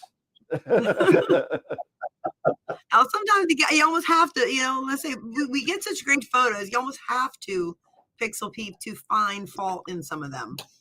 Just take them at face value. It's like, that's a great shot. Yeah, that's a great shot. Stop taking awesome pics so we can just say, hey, you're not awesome pics. Yeah, take better flats, you idiot. Something like that. It's getting harder and harder to critique, but Josh, good pick. Again, just get those colors down, and I've never done a mosaic, so I congratulate you on doing something of this size. But it's my first mosaic. Hopefully, I'll have in a couple of weeks. So it'll only be a 4-panel, but won't be anything as grandiose as this. But all right, rock and roll. Moving right along.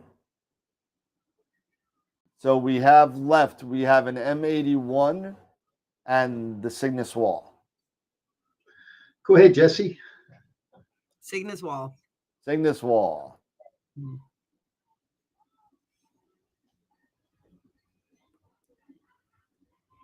There you go. Cygnus Wall. That's phenomenal. Another good image. Look at the detail on that. Y'all, that's beautiful.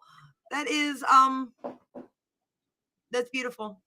I mean, the first thing that jumps out of me is I spent a lot of time imaging Cygnus, anything in Cygnus, because it's one of the few things that I have available to at home in the summertime.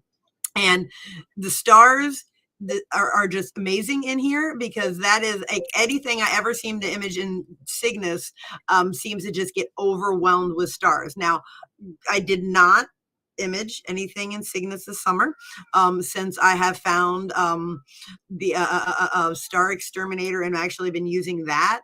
So I'm gonna have to kind of hit that again. But that is my first thing. Is these stars are phenomenal. The details, the clouds. This is stop sending us good photos. I can't critique this. This is amazing. So please submit this for if you haven't yet. I want you to zoom in on the right side of the Cygnus Wall. I know where you're going. Okay, now go down just a bit. Go down just a bit. Okay, go to the left a little bit. Look at those Bach globules all in through here. Look at that. Look at those. Look at all those. Isn't that something? He just loves the Bach globules. He just loves those. What is that? Say that again. BOK. BOK globule. Globule. Look at those. Those are absolutely phenomenal. I mean, that is just incredible. The detail. Look at that. This is a good image. This is a great image. This is a beautiful image. Yes. I'm trying to play around with the cameras while we're doing this. And you know what's so nice about this one is you've got the yellow, which almost looks like a background of fire in the back of just that rust color in the front. Yep. I mean, it really just gives that halo a look. And then having those Bach globules just coming off of that is just absolutely magnificent. Right there, that close-up right there is just a great shot in itself. I mean, you can really just like that. Yeah. The one thing, and I'm going to be the Simon Cowell of the group again. Somebody's needs to be, because we're supposed to be critiquing here, Dan, and I'm having a hard time doing that with any of these images. So. I think you're leaving a little bit on the table, Hogarth. I think you're leaving a little bit there. I think there's more data over here in the bottom right that'll come out. And I think up here is a little too dark, so you're losing a little bit up here, I think. And now I could be wrong. I've done this image before. And I think this kind of extends a little bit more, that I think you might be leaving a little bit of data on the table a little bit. But I gotta tell you, I mean, the stars look great. The detail in the wall is just bar none. I thought Pete was going up here in this area. This is what I always look at, right in here, and up here, But these are great. These little specks, these little specks of Bach globules. Bach. I've written that down because, like, when we're over tonight, I'm like, I have never heard that term before. What has a ton of it? The rosette has tons of Bach globules. Oh, okay. Tons. Yeah, because I have no idea what that actually is, bot globule. So I am going to be, but I know what it is you're speaking of. When you say rosette, because that was one that I spent a good portion of the winter on, and I guess it was those little globule. I can't say it. Globules that I was trying to bring out, but I didn't know what they were. They're just like those little spots, those little speck things. But he said Hogarth said there's only 2 hours and 20 minutes. So what's the scope, Dan, and what's the mount? What's the specs on everything? I don't think he shared any on this. Oh, yes, he did. He did. I'm sorry, I lied. It's an Altair 130 triplet, focal length 910, a 1x flattener with a 2600 MC on an EQ6 GT from Bordle 4 in North Yorkshire, UK. Nice. I tell you, these images would be perfect for next year's calendar. Hey, man. I mean, just great images. I'm telling you. Really, I mean, kudos to our membership because they've got phenomenal post-processing data capture technique. Absolutely. I mean, kudos to everybody. Yeah. I mean, just amazing. Stop sending good pics. This is getting too hard. Okay, you know what? We got to request everybody send their first dozen that they took. I'm going to start putting my crappy pictures up so we can critique something because mine suck. But all right, we got one last one here, and then we got to do picture of the week, Masters of Pixinsight giveaway. Like we've just done this. What? That I feel like we've just done the picture of the week. Like we just have to vote on them. I'm telling you. Yeah. All right, we got M81 coming up. Here we go. And there's no data on this. I don't even know who did it. So.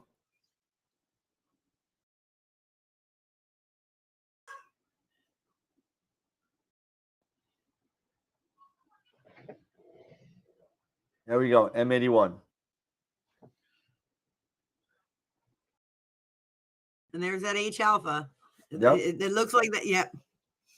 See, and it's to just your point, enough. Jess, I think that's too much.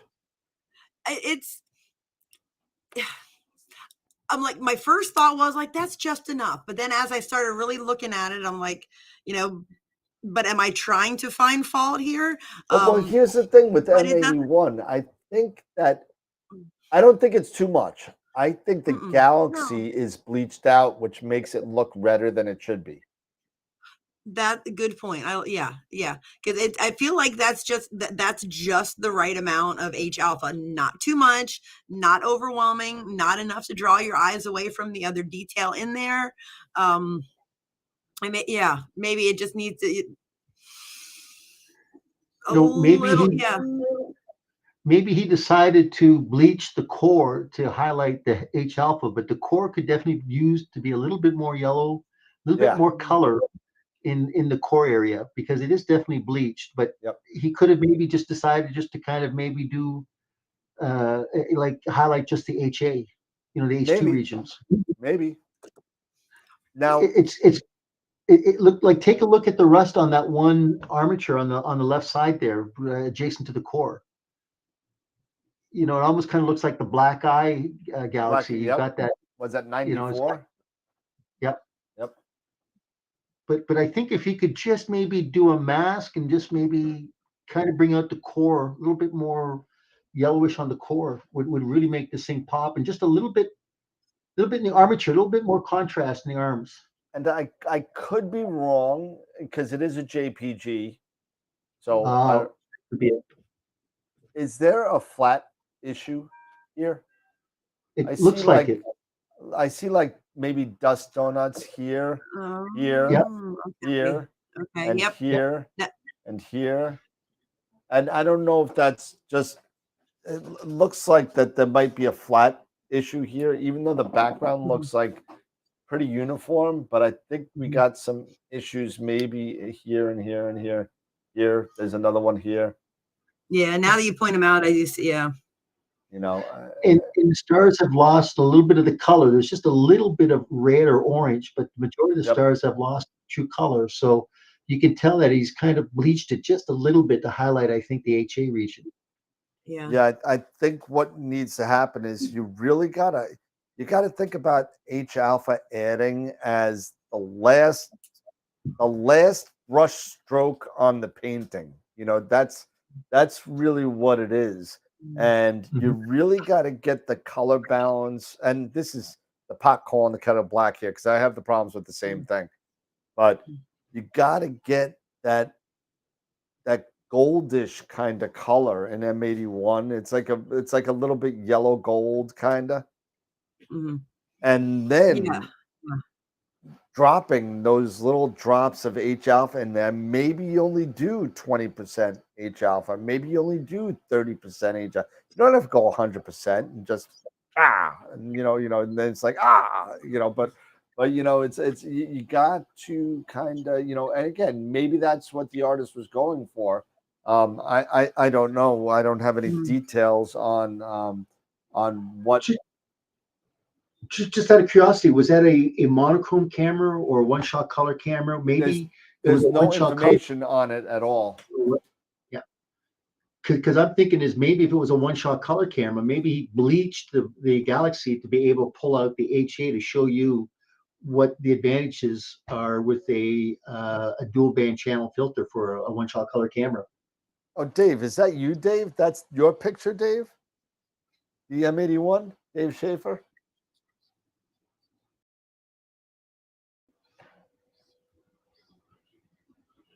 Yep. So Dave did it. So Dave did it with his 294 mm. Okay, so he said that's IFN around there. I don't know.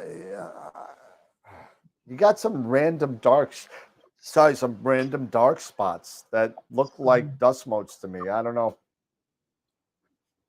And I know you know how to take flats, Dave. I'm not trying to be a jerk, but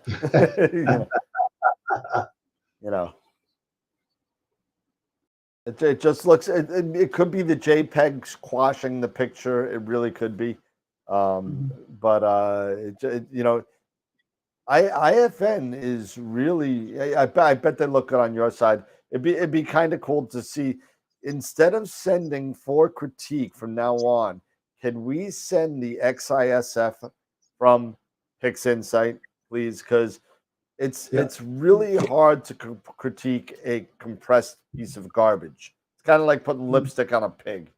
It's just not. It doesn't do anything for the picture. It's great when you're putting it on the web and looking at it, but when you're kind of trying to give somebody a critique on their image, it's kind of even a 16-bit TIFF too, Mark. Anything is better than a JPEG.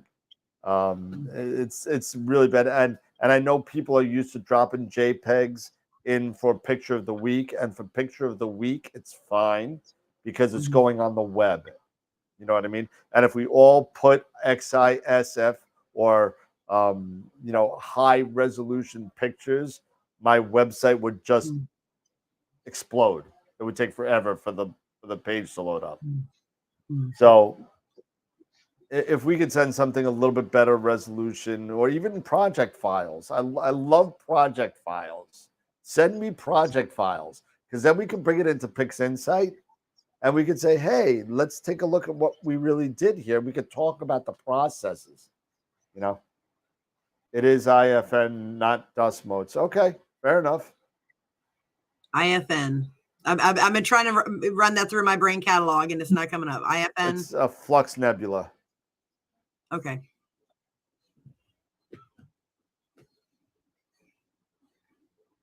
Yeah, web is JPG friendly because you know what, you can't pixel peep on a JPEG. You can't, So but it's a lot easier when you sit there and you're able to kind of look at the processes.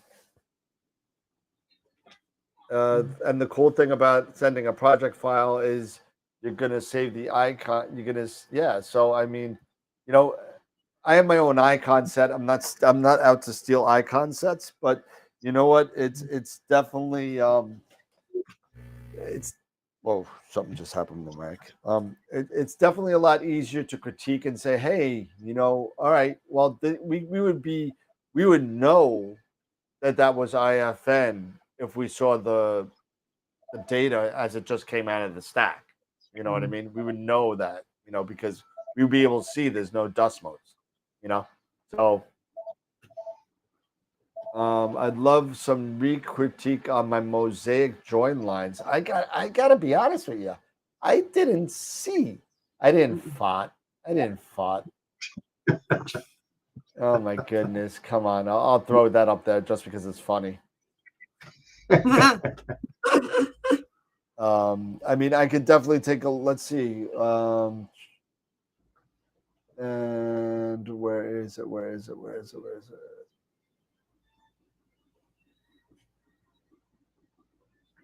Oh, you were in Pixinsight. So there we go. So he wants us to take a look at the join lines on the on this mosaic, and I'll bring it back up for you guys. And so there's a line, right? Somewhere where you're saying there's a line that the mosaic was joined. Let me see. I'm gonna get a really big stretch on it and see if. Oh, there it is. I can see it. Oh yeah, there it is now, right down there. Yeah, there it is. So, again, this is on a super stretch, and I am not good with mosaics. I've never done one, but you can definitely see it coming right down the middle. I don't see it going from side to side if this is a 4-panel. I think this is a 4-panel. It would just be kind of weird to have a one hand. It's probably. Oh wait, I think I see it right here. Yep, I see it right there. So it looks like you need to either. I mean, to me, maybe like a feathering of the panel lines. Not 100% sure on. I really don't know how this works. I got to be dead honest with you. If Pete, if you know anything about joining mosaics, I got to be honest with you. I'm at a loss right now because I'm usually not. But I've never done a mosaic, so I'd be the last person to be able to kind of give any advice on. So you stumped us, Josh. It's you know, as I said, it takes you know, once you master one thing, then you go into something else and you master that. And mosaics definitely are a whole different venue. It's kind of like doing planetary work. It's a whole different venue. You just have to take the time and just learn by your mistakes and grow by your successes.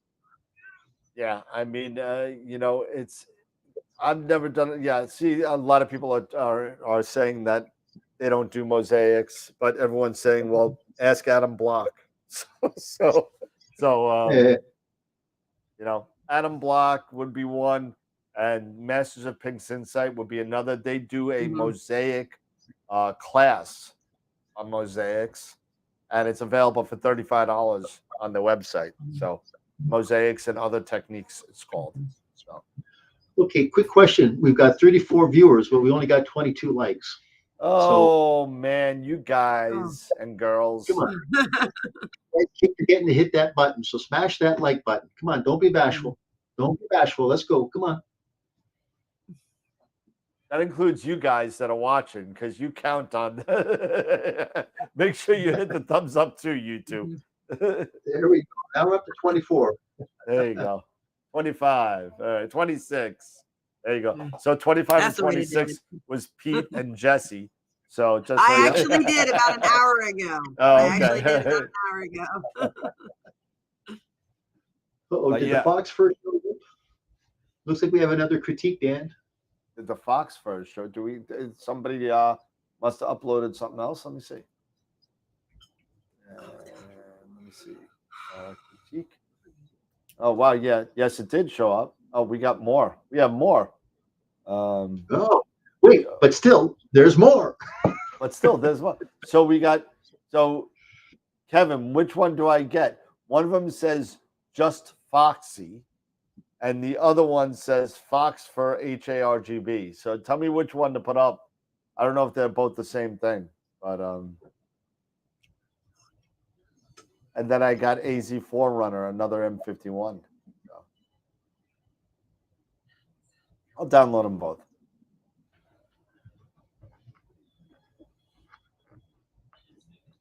Give it a second. Oh, okay. So one is starless. Oh. I'll download them both. Oh, just Foxy. I thought you were making a joke. I gotcha. Hey, this is to Mark. Hey, Mark, you should throw your jellyfish in there. IC443. Let's see. All right. So we got get rid of that. Get rid of that. That.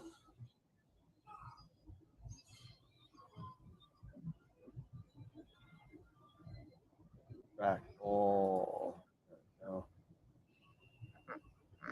All right. So we got here's M51. Oh, thank you, Jay. Thank you. Hold on a second. Let me get it up there for you, and you'll see why I'm saying thank you.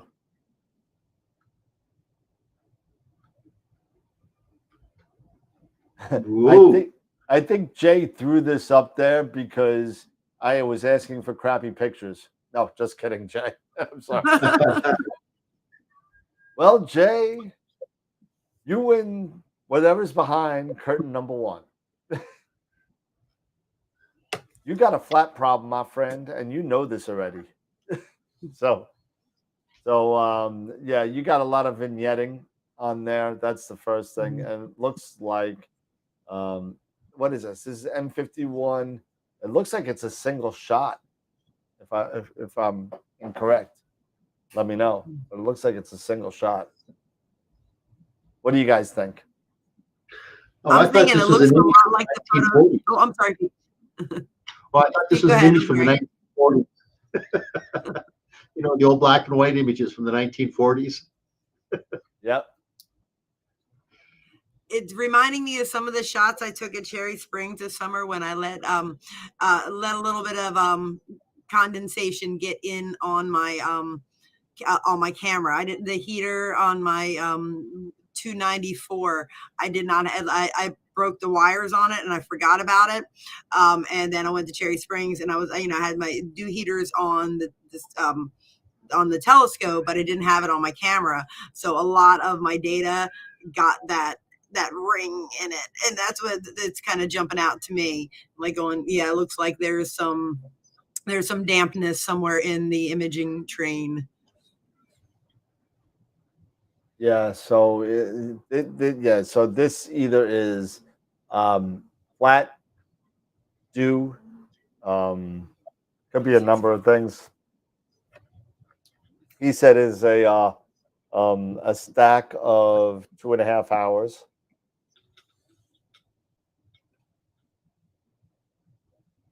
Yeah, it looks. Is that a stack of one channel also, or is that just a stack of mono data, or what is that a stack of?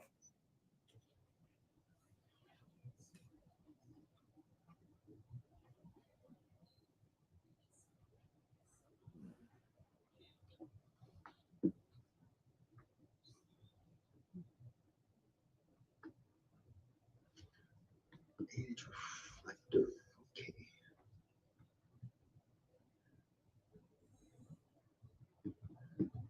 Yeah, I'm waiting if it's 8-inch reflector. Yeah, I just got it on the social. It's a little bit behind. What is that? Wow. Ooh, check it out. OSC camera. That's an OSC camera. There's no color. Where's the color? Yeah, you probably didn't debayer it. Yeah. Wow. So without really seeing the back end of the data, I can't tell you exactly what's wrong. Besides that, either condensation bead of water, or definitely flats, flat problem, one or the other.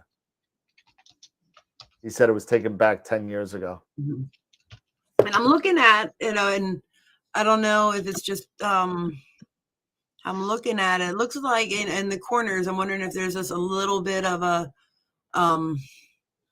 coma issue or so, or back focus. And I'm seeing some egg.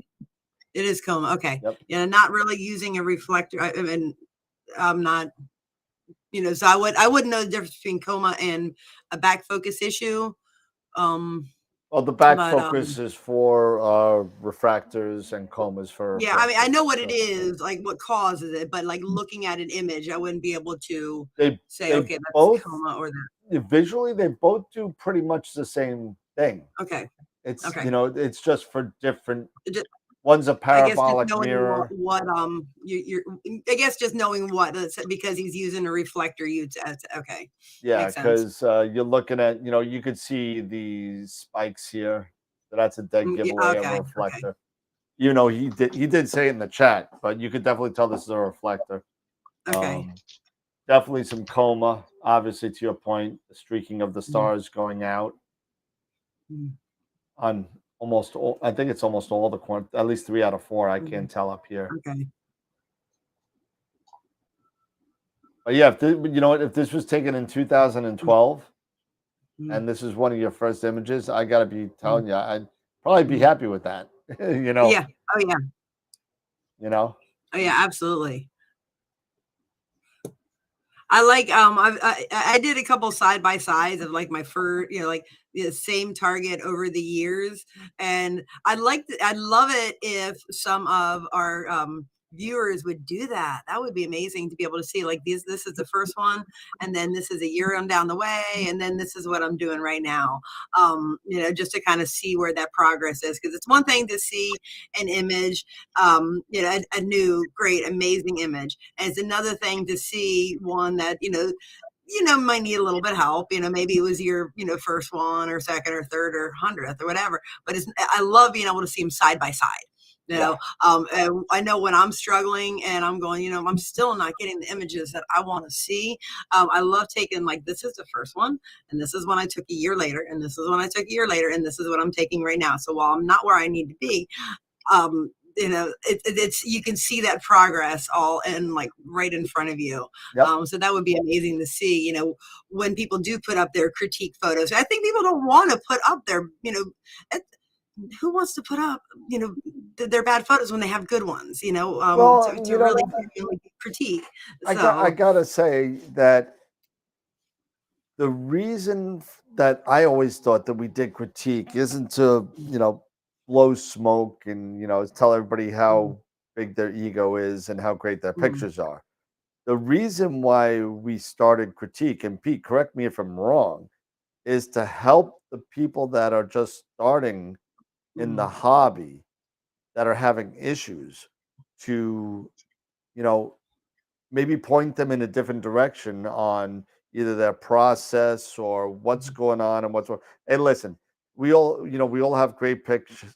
We all have great pictures, and we all do. And we if we didn't, we wouldn't do something like this. I'm not going to put, Jay, I'm sorry, that picture of M51 for 2012 is not going to make it into the calendar because it's not a good pick. It's just not. And compared to stuff like that, I mean, it's just not. And for 2000, listen, I got some really pictures. I could show you some pictures that I thought I took a picture of Jupiter once, and it turned out to be my secondary. And so it was just so bad, so it's like the reason why we do the critique is to help people jump those hurdles, and that's Yeah, which makes sense. Somebody new and somebody new to this, is going to look at it and go, okay, you know what, the image I was processing kind of looked like that. Maybe I need to do this. But at the same time, for somebody who, that you said that photo was taken in 2012, probably one of the first ones. So for him taking that at that time, it was probably an amazing photo. Like I know when I first started, I would have been like, wow, like I would have woken the whole house up. I'm like, look That's at another this. galaxy. Yeah. Everybody, look. Yeah, absolutely. Absolutely. And I remember when I took my first picture of M42. It was I remember it was in the backyard of a funeral home. Okay. With lights all in the parking lot shining down on me. And I used to live behind a funeral home. Little freaky, I know, but I did. And I went out in my backyard, and as I go in my backyard, the lights go on. But I took a picture of M42, and all I got was, the V that you get, the little V, and you get like the out of focus 3 stars that you should be 6, but it's it's called the trapezium. It's supposed to be really cool. You get 2 if you're out of focus, and then you get 3 if you're in focus, and you get 4. And then you get 6 if you like. I think Chris did it. It might have been Chris who took ENF. It was pretty cool. But it was the best picture that I was like, oh my God, that's awesome. Look at it. I can see color, and but it was definitely a thrill at the very least. And but now, obviously we've grown with the hobby. All of us have seen Jay's pictures. His recent pictures are just sick. They're outstanding. So, great job growing with everybody. Great job growing with the hobby and sticking through it, because it is I'm saying hobby, but it's the lifestyle is so different than anything. Who the hell wants to stay up at night and take pictures and whatever? I mean, I don't anymore. I take put my eagle on and sleep while I'm taking pictures. But Well, think about it too, Dan. Is if it was easy, everybody'd be doing it, right? yeah, It's hard, it's and hard. only we, It's hard. as a member group, can appreciate the time and effort that we do. As you say, you got to stay up all night if it's a portable setup, and then you definitely just obsess over the post processing to the point where literally you can spend hours upon hours upon hours, and it's like, you know what? There's got to be an easier way to be able to say, look, unless you are trying to get an APOD, what's the sense of obsessing? Just make it quick and just say, hey, you know what? I've got something here that, guess what, I'm proud of, and just enjoy it, because you're right. It's supposed to be a hobby to enjoy. People get frustrated real quick. I mean, it's really a hard hobby. There's no question about it. And if you like challenges, this is the hobby to get into, because you're going to have all kinds of challenges. So it's something that only you can appreciate, because nobody else will definitely appreciate it, especially within your immediate family or your association of friends. Absolutely. They're making fun. Somebody said I take pictures in Kevin Bacon's backyard, which is Bortle 4. and then of course I had to put this up. Oh my.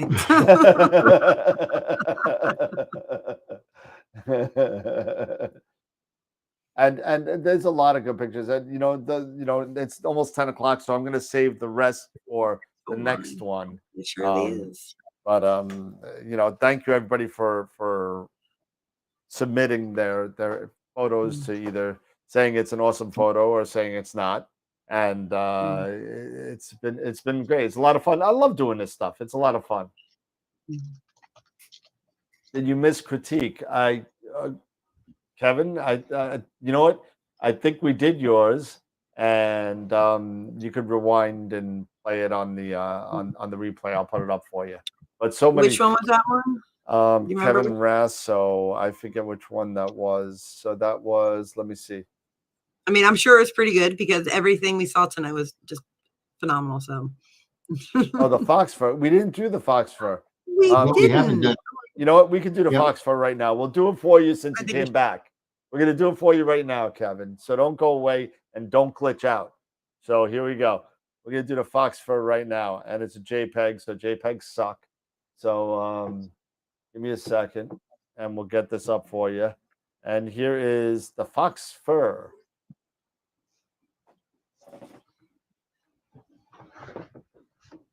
All right.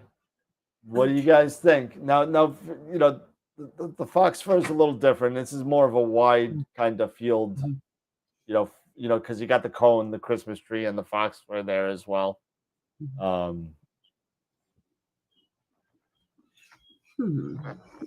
think it's very red. Yeah.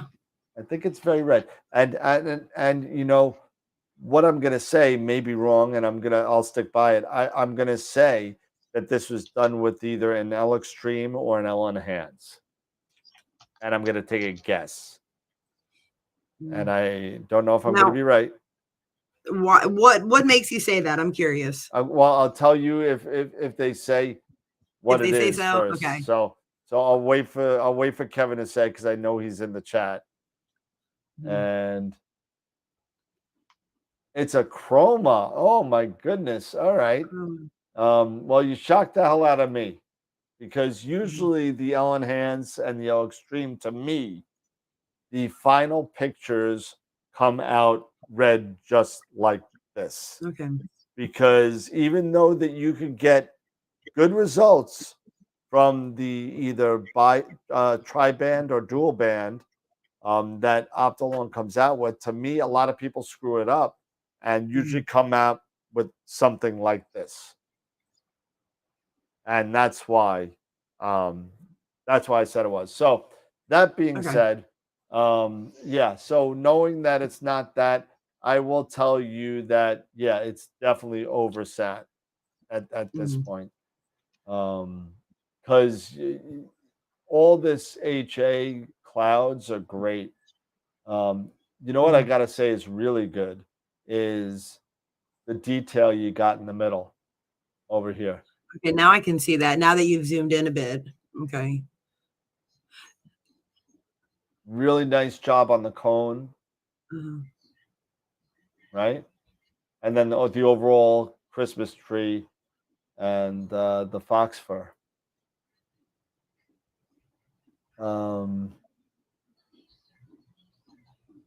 We need to do image of the week. Yes, I know we need to do image of the week. Listen, it's really good. I think you could tone down on the red a little bit. I just think it's too pink for me.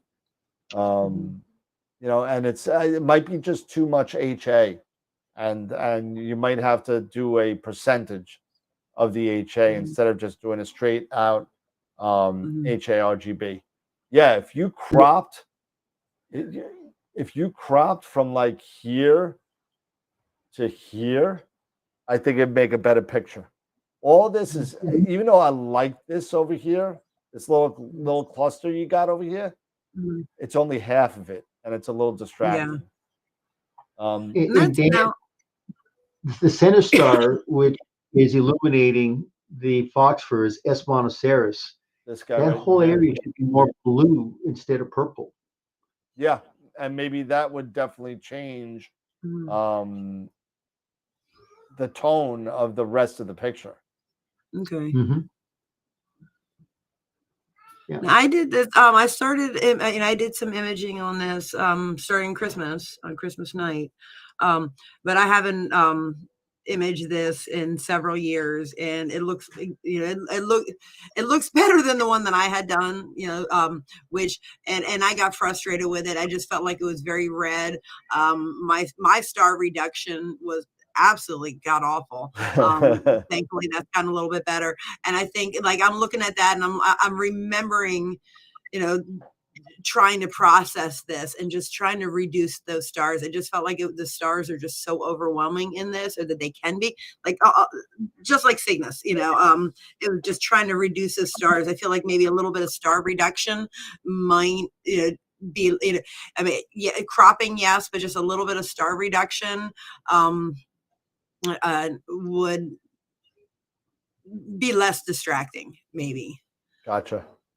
Yeah, I mean, just a little bit, not too much, because I mean, obviously, we want to see stars. We're looking. Well, it's a dense star field. I mean, it's a really dense star field, and you do have a lot. I would say probably about 15 to 20 bright stars in that area. And I think I think you're right on that. I mean, again, but I really think that the crop would definitely do you some justice. Yeah. I just think it's too much, even though I think you got some nice dark stuff going down here, and then you got a nice little arc of HA going right here. But you know what it is, Dan? It's the density of the stars that take away from the center image. Yep. It's the periphery. The density is just, there's too much, because you're right. That is the winter Milky Way. And it almost is like when you look at the Cygnus Veil, right? The Veil Nebula, all that density of stars.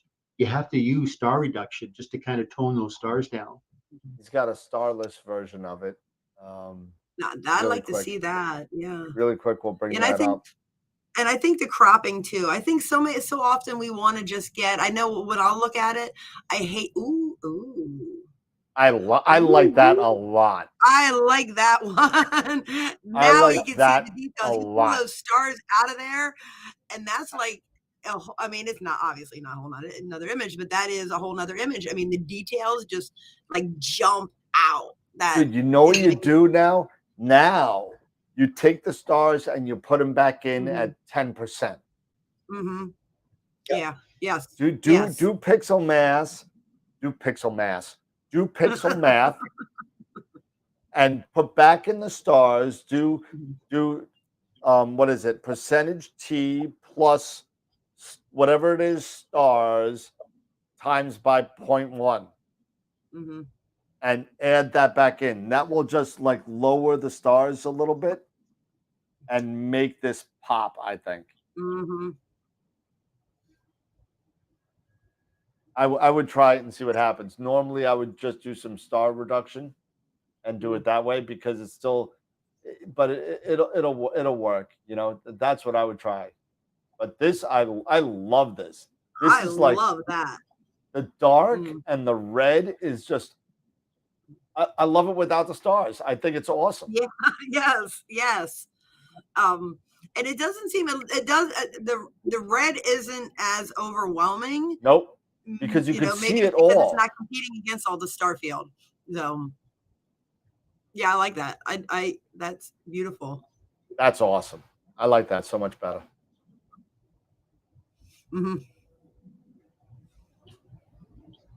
Let's see, 2 hours red, 1 hour green and blue.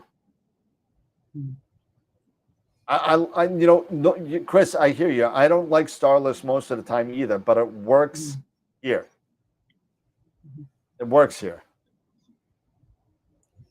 It does. Yeah, it does. I mean, the details. Listen, that's there's so many stars in that original image. It gets lost. I mean, like I said, obviously we know we're taking pictures of stars because we're taking pictures of space, and that's what's out there. But in these dense star fields, like that, those details get lost. Like my eyes did not see any of this in the original image at all. I just saw this arc here going across like this, and then I saw the black and some red in here. It wasn't as intense. Yeah. And my first thought, Dan, is when you were saying how cropping it, and I think a lot of times we see this detail and we're like, oh, I don't want, I know I'll like, I don't want to crop it out. I've got this beautiful nebulosity, I've got all this nebulosity here. I want to preserve everything I have. I don't want to crop it out.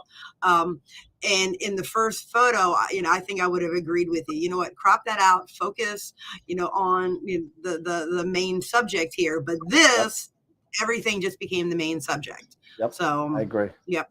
It changes it tremendously. Well, and yeah, definitely, just a little bit of star reduction and just add it back in a little bit. If that 10%, isn't enough, just add a little bit in at a time.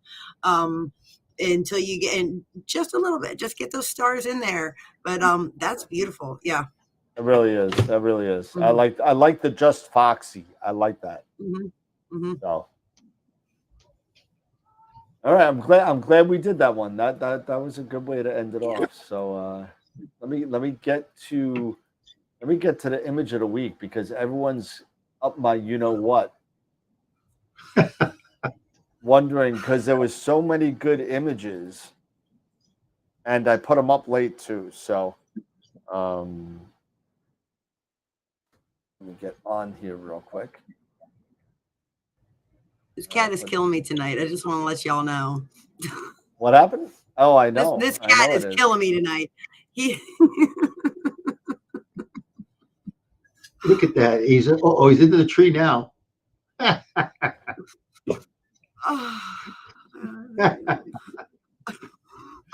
been using it's not a red laser. It is my red flashlight.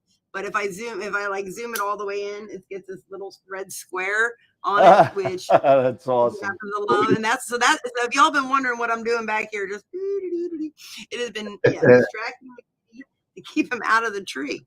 And he doesn't come back here and do any of this unless somebody is here. He is like a little child. He's our baby. We got 3 cats and he's our baby. But he's like a kid. He sees you talking to somebody else. He's like, oh, you need to pay attention to me. Nice. All right. So here we go. So for those of you that know the drill, here we go. So this is the AstroWorld website, astroworldweb.com. And we do image contests every week. And you could just go to image contests. And then you could drop them right there. Drop your files right in my Google Drive, and I put them up. This is last week's winners. We had a tie. We had David Schaefer and Mark Ellis, who are both now eligible for Picture of the Month. So congratulations to them. And here are the pictures of the week. We have a really sick 4-to-1 picture of where is that taken? That is beautiful. Texas.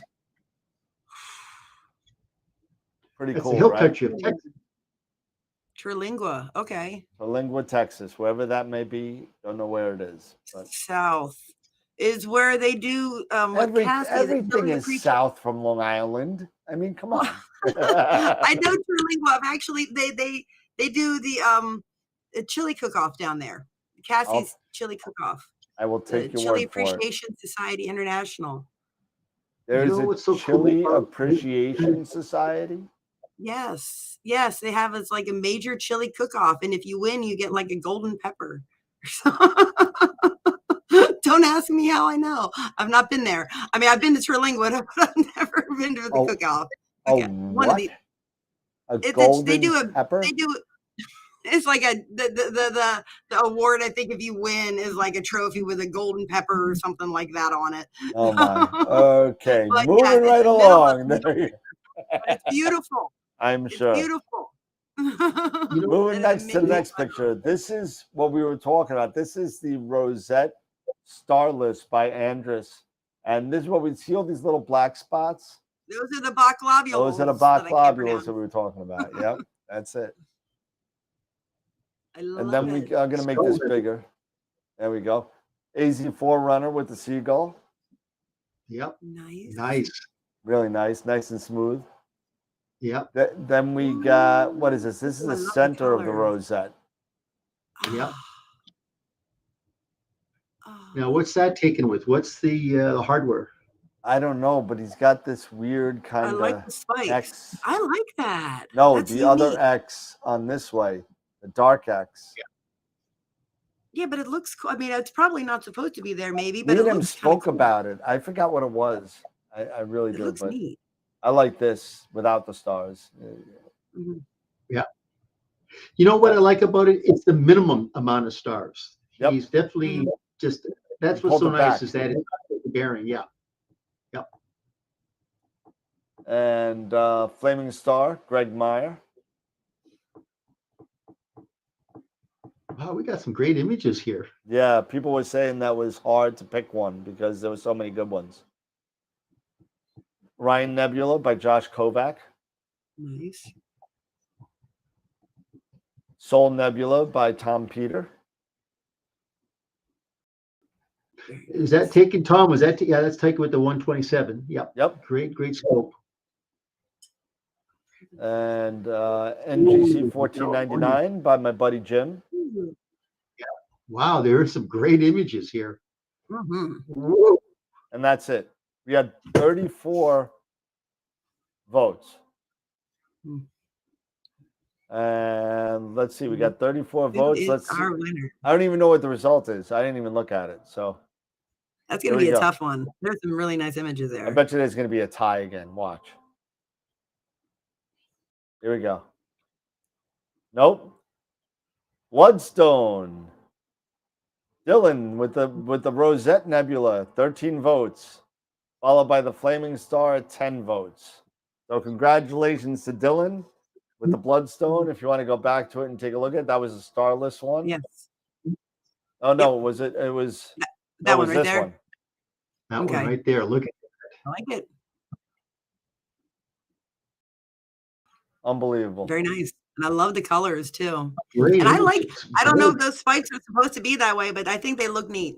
Where is it? There we go. They look neat. That's my official. They look neat.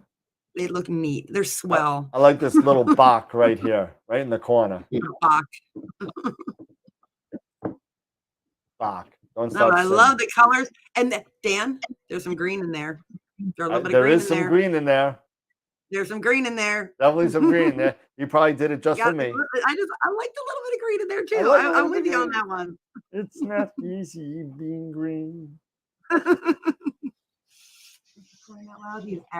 All right, so that is the picture of the week. So that is Bloodstone. So we do have to do Masters of Pixinsight spin the wheel for the Masters of Pixinsight. And their next class is coming up, I believe on, let me see, let me go. I believe it's next month. I believe it's early February. They just did dialing up the detail. Yeah, so if you take a look here at the Masters of Pixinsight website, and let me see, let me put like that and go like that, and we'll get Jesse out of there. We'll put me on there. There you go. And Masters of Pixinsight class. So this is where you can get in there. They're going to be doing a weighted batch pre-processing deep dive. And I'm going to this one, I swear, because I need to know more about weighted batch pre-processing. There's a lot more than what I know besides just dumping your flats, lights, bias, and darks in there and hitting execute. There's a lot more to it. So February 7th, 2023 at 7 p.m. Eastern. And if you don't win, you can buy it for $35. So there you go. So let's take a look and see who's going to win the Masters of Pixinsight class. Here we go. You ready to go? Drum roll, please. I hear Pete drumming, so that means let's go. 141 people in this one. Oh, Bob, you just missed it. Mike Gibbs. Mike Gibbs won that one. Mikey Y Astro, welcome. And you get the free class. Congratulations. Yeah, rock and roll. There we go. All right, Mike, you'll get that lovely email. I think you won once before. You know the deal. And you know, it's amazing how we've had duplicate winners on this wheel. I think it's kind of crazy. With having 141 people on here, I think we've got duplicate winners on here. All right, cool. What a great show. It went fast. You okay? Yes. Do you see this tree in the background, Dan? It's falling over. My tree is just like it started at like it was like almost at midnight, and now it's at like 11:30. You know. Hey. Well, look at it, it's rock and rolling back there. You got some earthquakes going on, or is that cat? It's the cat. It's the cat doing it. It is the cat. He's getting. That is funny. Oh, Lord Almighty. Oh. That is funny stuff. Let me tell you. Yeah. There he goes. Oh, Lord. Oh, man. Yeah, congratulations to Bloodstone and Mike. Yes, congratulations, both of you. Wasn't Epiphany last week? Epiphany? Yeah, the tree's supposed to come down. I didn't get my tree up until late. And I mean, honestly, I'm one of those that like to keep it up late anyway, because the house looks so boring after it comes down. But we got it up late this year, so I'm wanting to keep it up.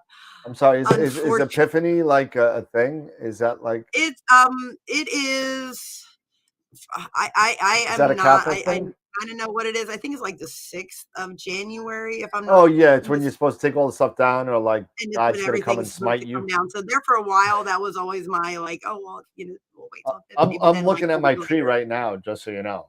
My tree's still up.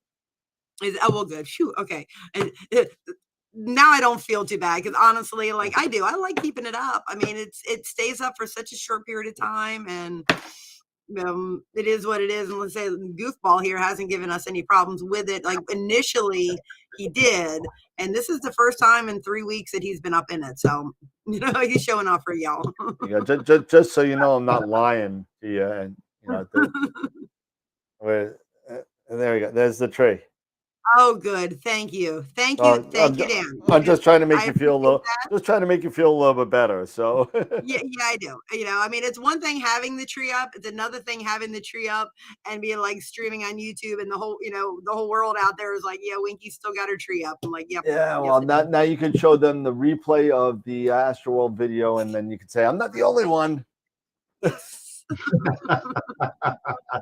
No, Scott, Pete is not on Discord, but he should be, but he's not.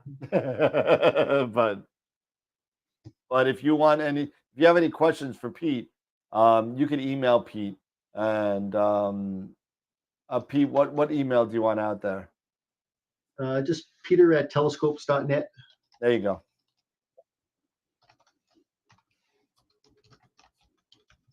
And I believe he's putting it in the chat. So, yep, there we go. Cool. All right, everybody. Well, it's been 2 hours and 17 minutes, and we didn't have an off the rails. That's pretty interesting. I think that's a record. But hey, Jesse, don't be a stranger now for so long, okay? Yeah, really, man. I will Absolutely. not. I will not. I honestly, I felt so bad. And last Friday, you know what? I'm not even gonna get in last Friday, but anyway. But the week before, like I had messaged Dan, and like I had seen, I was like, you know what? He hasn't been on. I guess what it was. New Year's, whatever it was, or New Year. And I had seen like he hasn't been on Messenger in like almost 22 hours. I was like, you know what? Maybe he's on break. I've missed an awful lot. Maybe they're on break, and because he's usually on, and even if you don't message right away, haven't seen this like last active 23 hours ago. I'm like, you know what? They're probably just not having a show. It's a holiday, so on and so on.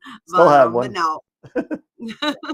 But no, I absolutely will not be as much of a stranger, and I've missed everybody so much. So my last words are, everybody, happy all the million holidays that I've missed. I have absolutely missed being on. It's been a great show. I'm glad to be back. So no, Pete, I will not be such a stranger. Yeah, really, seriously, we need you here. We need you here. You add stability to the group. I'm telling you. So, oh my gosh, I don't think I've ever been told that in my life. So thank you. Well, there's a first for everything. So there you go. But and just so you know, we just sold the last of the first batch of the calendars. So we sold all 20. Nice. Very nice. So if you want more calendars, let me know. I mean, I'm going to order more, but as we get into the year, I mean, I'm going to take it down probably like end of first quarter. Who buys calendars after March? I don't think anybody does. But, if you want to buy a calendar, go to the website. It's right on the front page. You click on it.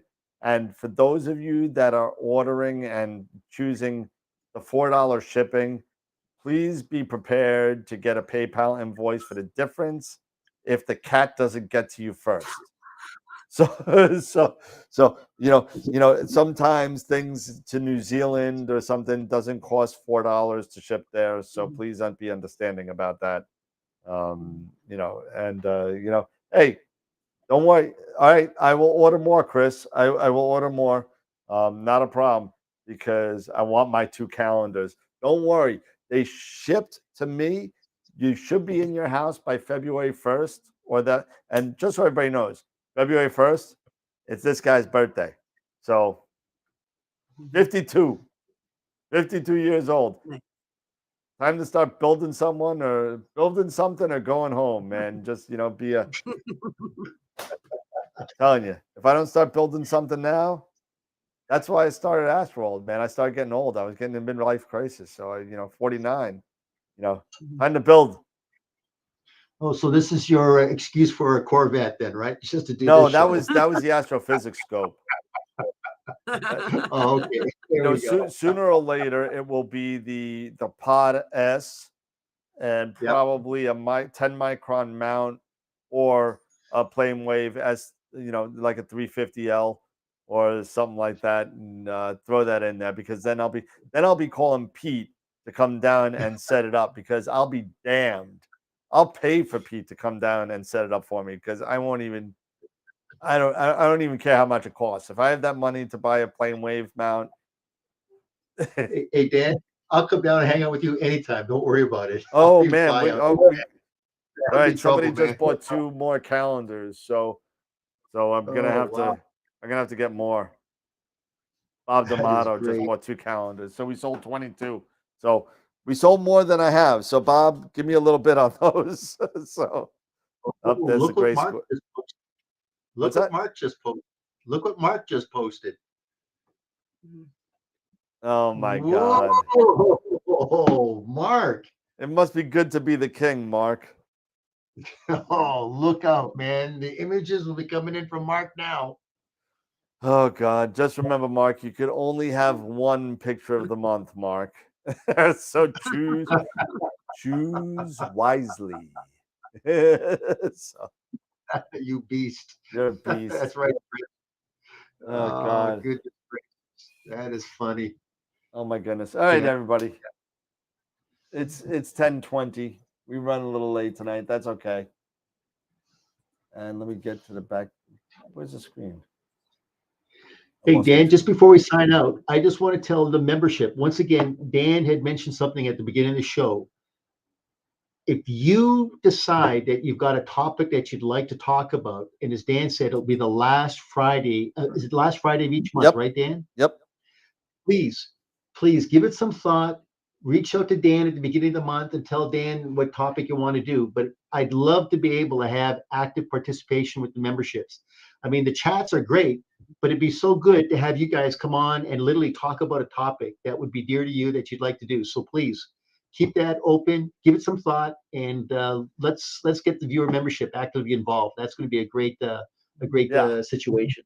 Absolutely. And and for those of you that know, I throw it out on Discord all the time. I say, hey, who wants to be the first victim for the the member show? Who wants to be the first victim? And Josh was like, me. And then so thank you, Josh, for volunteering your services. And Josh is a really, really, really good imager and programmer, and he does a lot of cool stuff. So it's gonna be fun to have him on.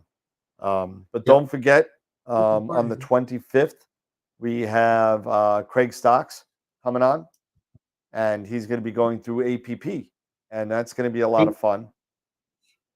And just to fill in, just let everybody know, Christian Eye Telescopes has moved all their equipment from New Mexico skies to Greg Stock's Desert Utah remote.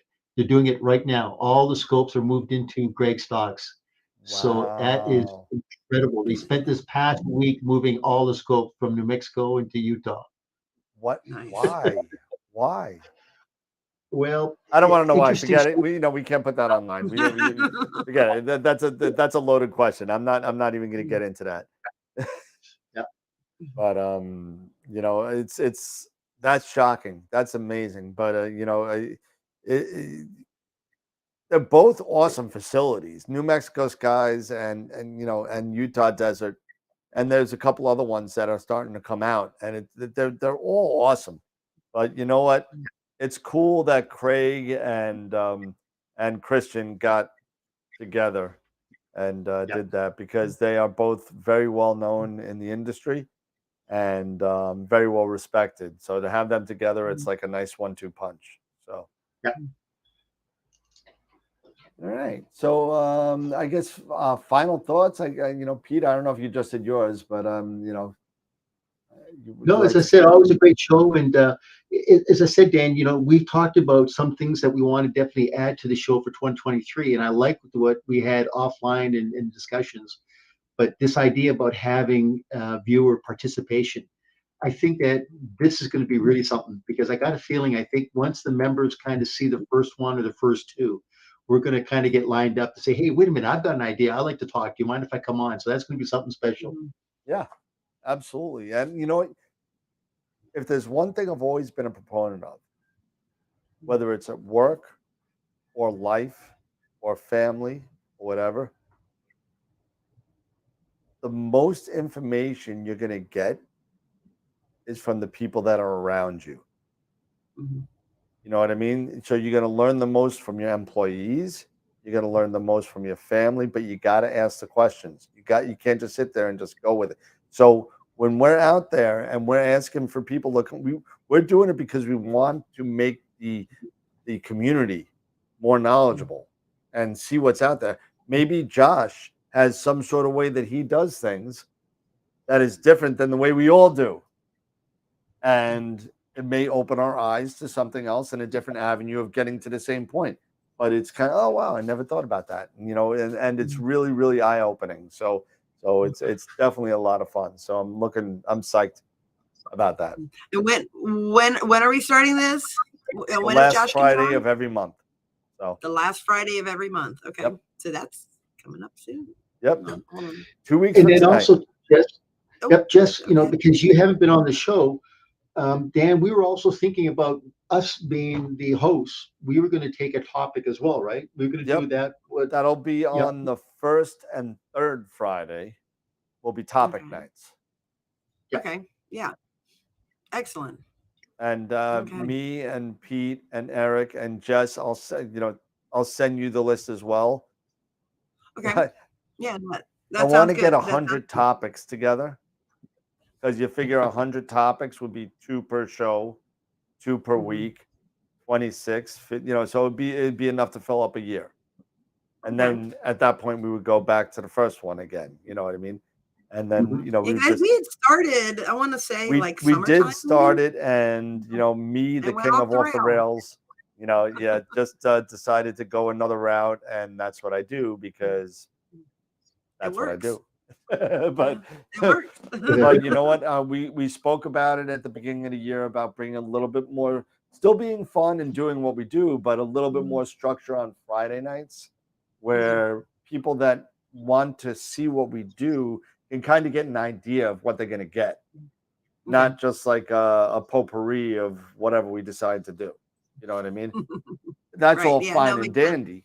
Maybe once a quarter we just do a free form, or twice a quarter we do like, hey, we're just off the rails night, whatever. That's what we call it, off the rails night, Dan. I like that. Off the rails. OTAR. Mike, we have a Discord channel. Oh, you want to Oh, yeah, we could do that. Yeah, I could definitely do that. I'm sorry. Yeah, absolutely. The thread. Yeah, I can make a thread for show topics and ideas. Absolutely. Yeah. All right, cool. Jess, final thoughts? Guys, great to be back. I will not be as much of a stranger. Okay. I will definitely make sure I am on more frequently. I've missed you guys. I've missed the show. I've missed our Friday nights. It's great to be back, y'all. Great photos. Can't wait to see some more. And yeah, definitely love to hear what our viewers would like, what topics you guys would like to hear. I mean, we're here for you. Chris, great show, everybody. I got to put this up there because Chris came up with a good topic. I can find it on this. Oh, come on. You got to throw in your first and second born, Chris. There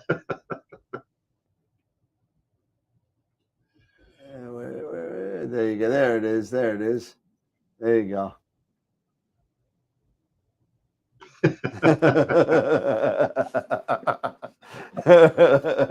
That's awesome. I had to throw it up there. Well, yeah, everybody. Thank you so much again. It's been a great show. It's been great critiquing everything, and it's been if you still want to donate to RFT Stars, please go to either rftstars.com and do it directly, or feel free to just hit us up on Patreon or YouTube on the donate on our page, and please put in the notes for RFT Stars, and we'll make sure that cash gets to them. I promise. We got really good friends with we got to be really good friends with Carlos Aragon, and he's a really great guy, and he's going to be on the show again probably next year, because his goal is to raise $100,000 to build an observatory to help these children with anxiety issues, ADHD, and all that, and how to use astronomy to help them work through their problems. And it's really awesome. So again, if you're so inclined to go donate some more money, please donate it to a good cause, and go to rftstars.com and take care of it. So everybody, thank you again. Pete, Jesse, thanks for hanging out tonight and chilling with us. Been awesome. Everybody, have a good night. Have a great weekend, because it's now a weekend. So yes, Jesse's like, yes, it's a weekend. 3-day weekend for me. I don't get 3-day weekends anymore. But everybody, have a good night. We'll see you Wednesday night. And remember, as always, keep imaging, keep educating, and hopefully clear skies next week. Have a good night, everybody. See you Wednesday. Take care.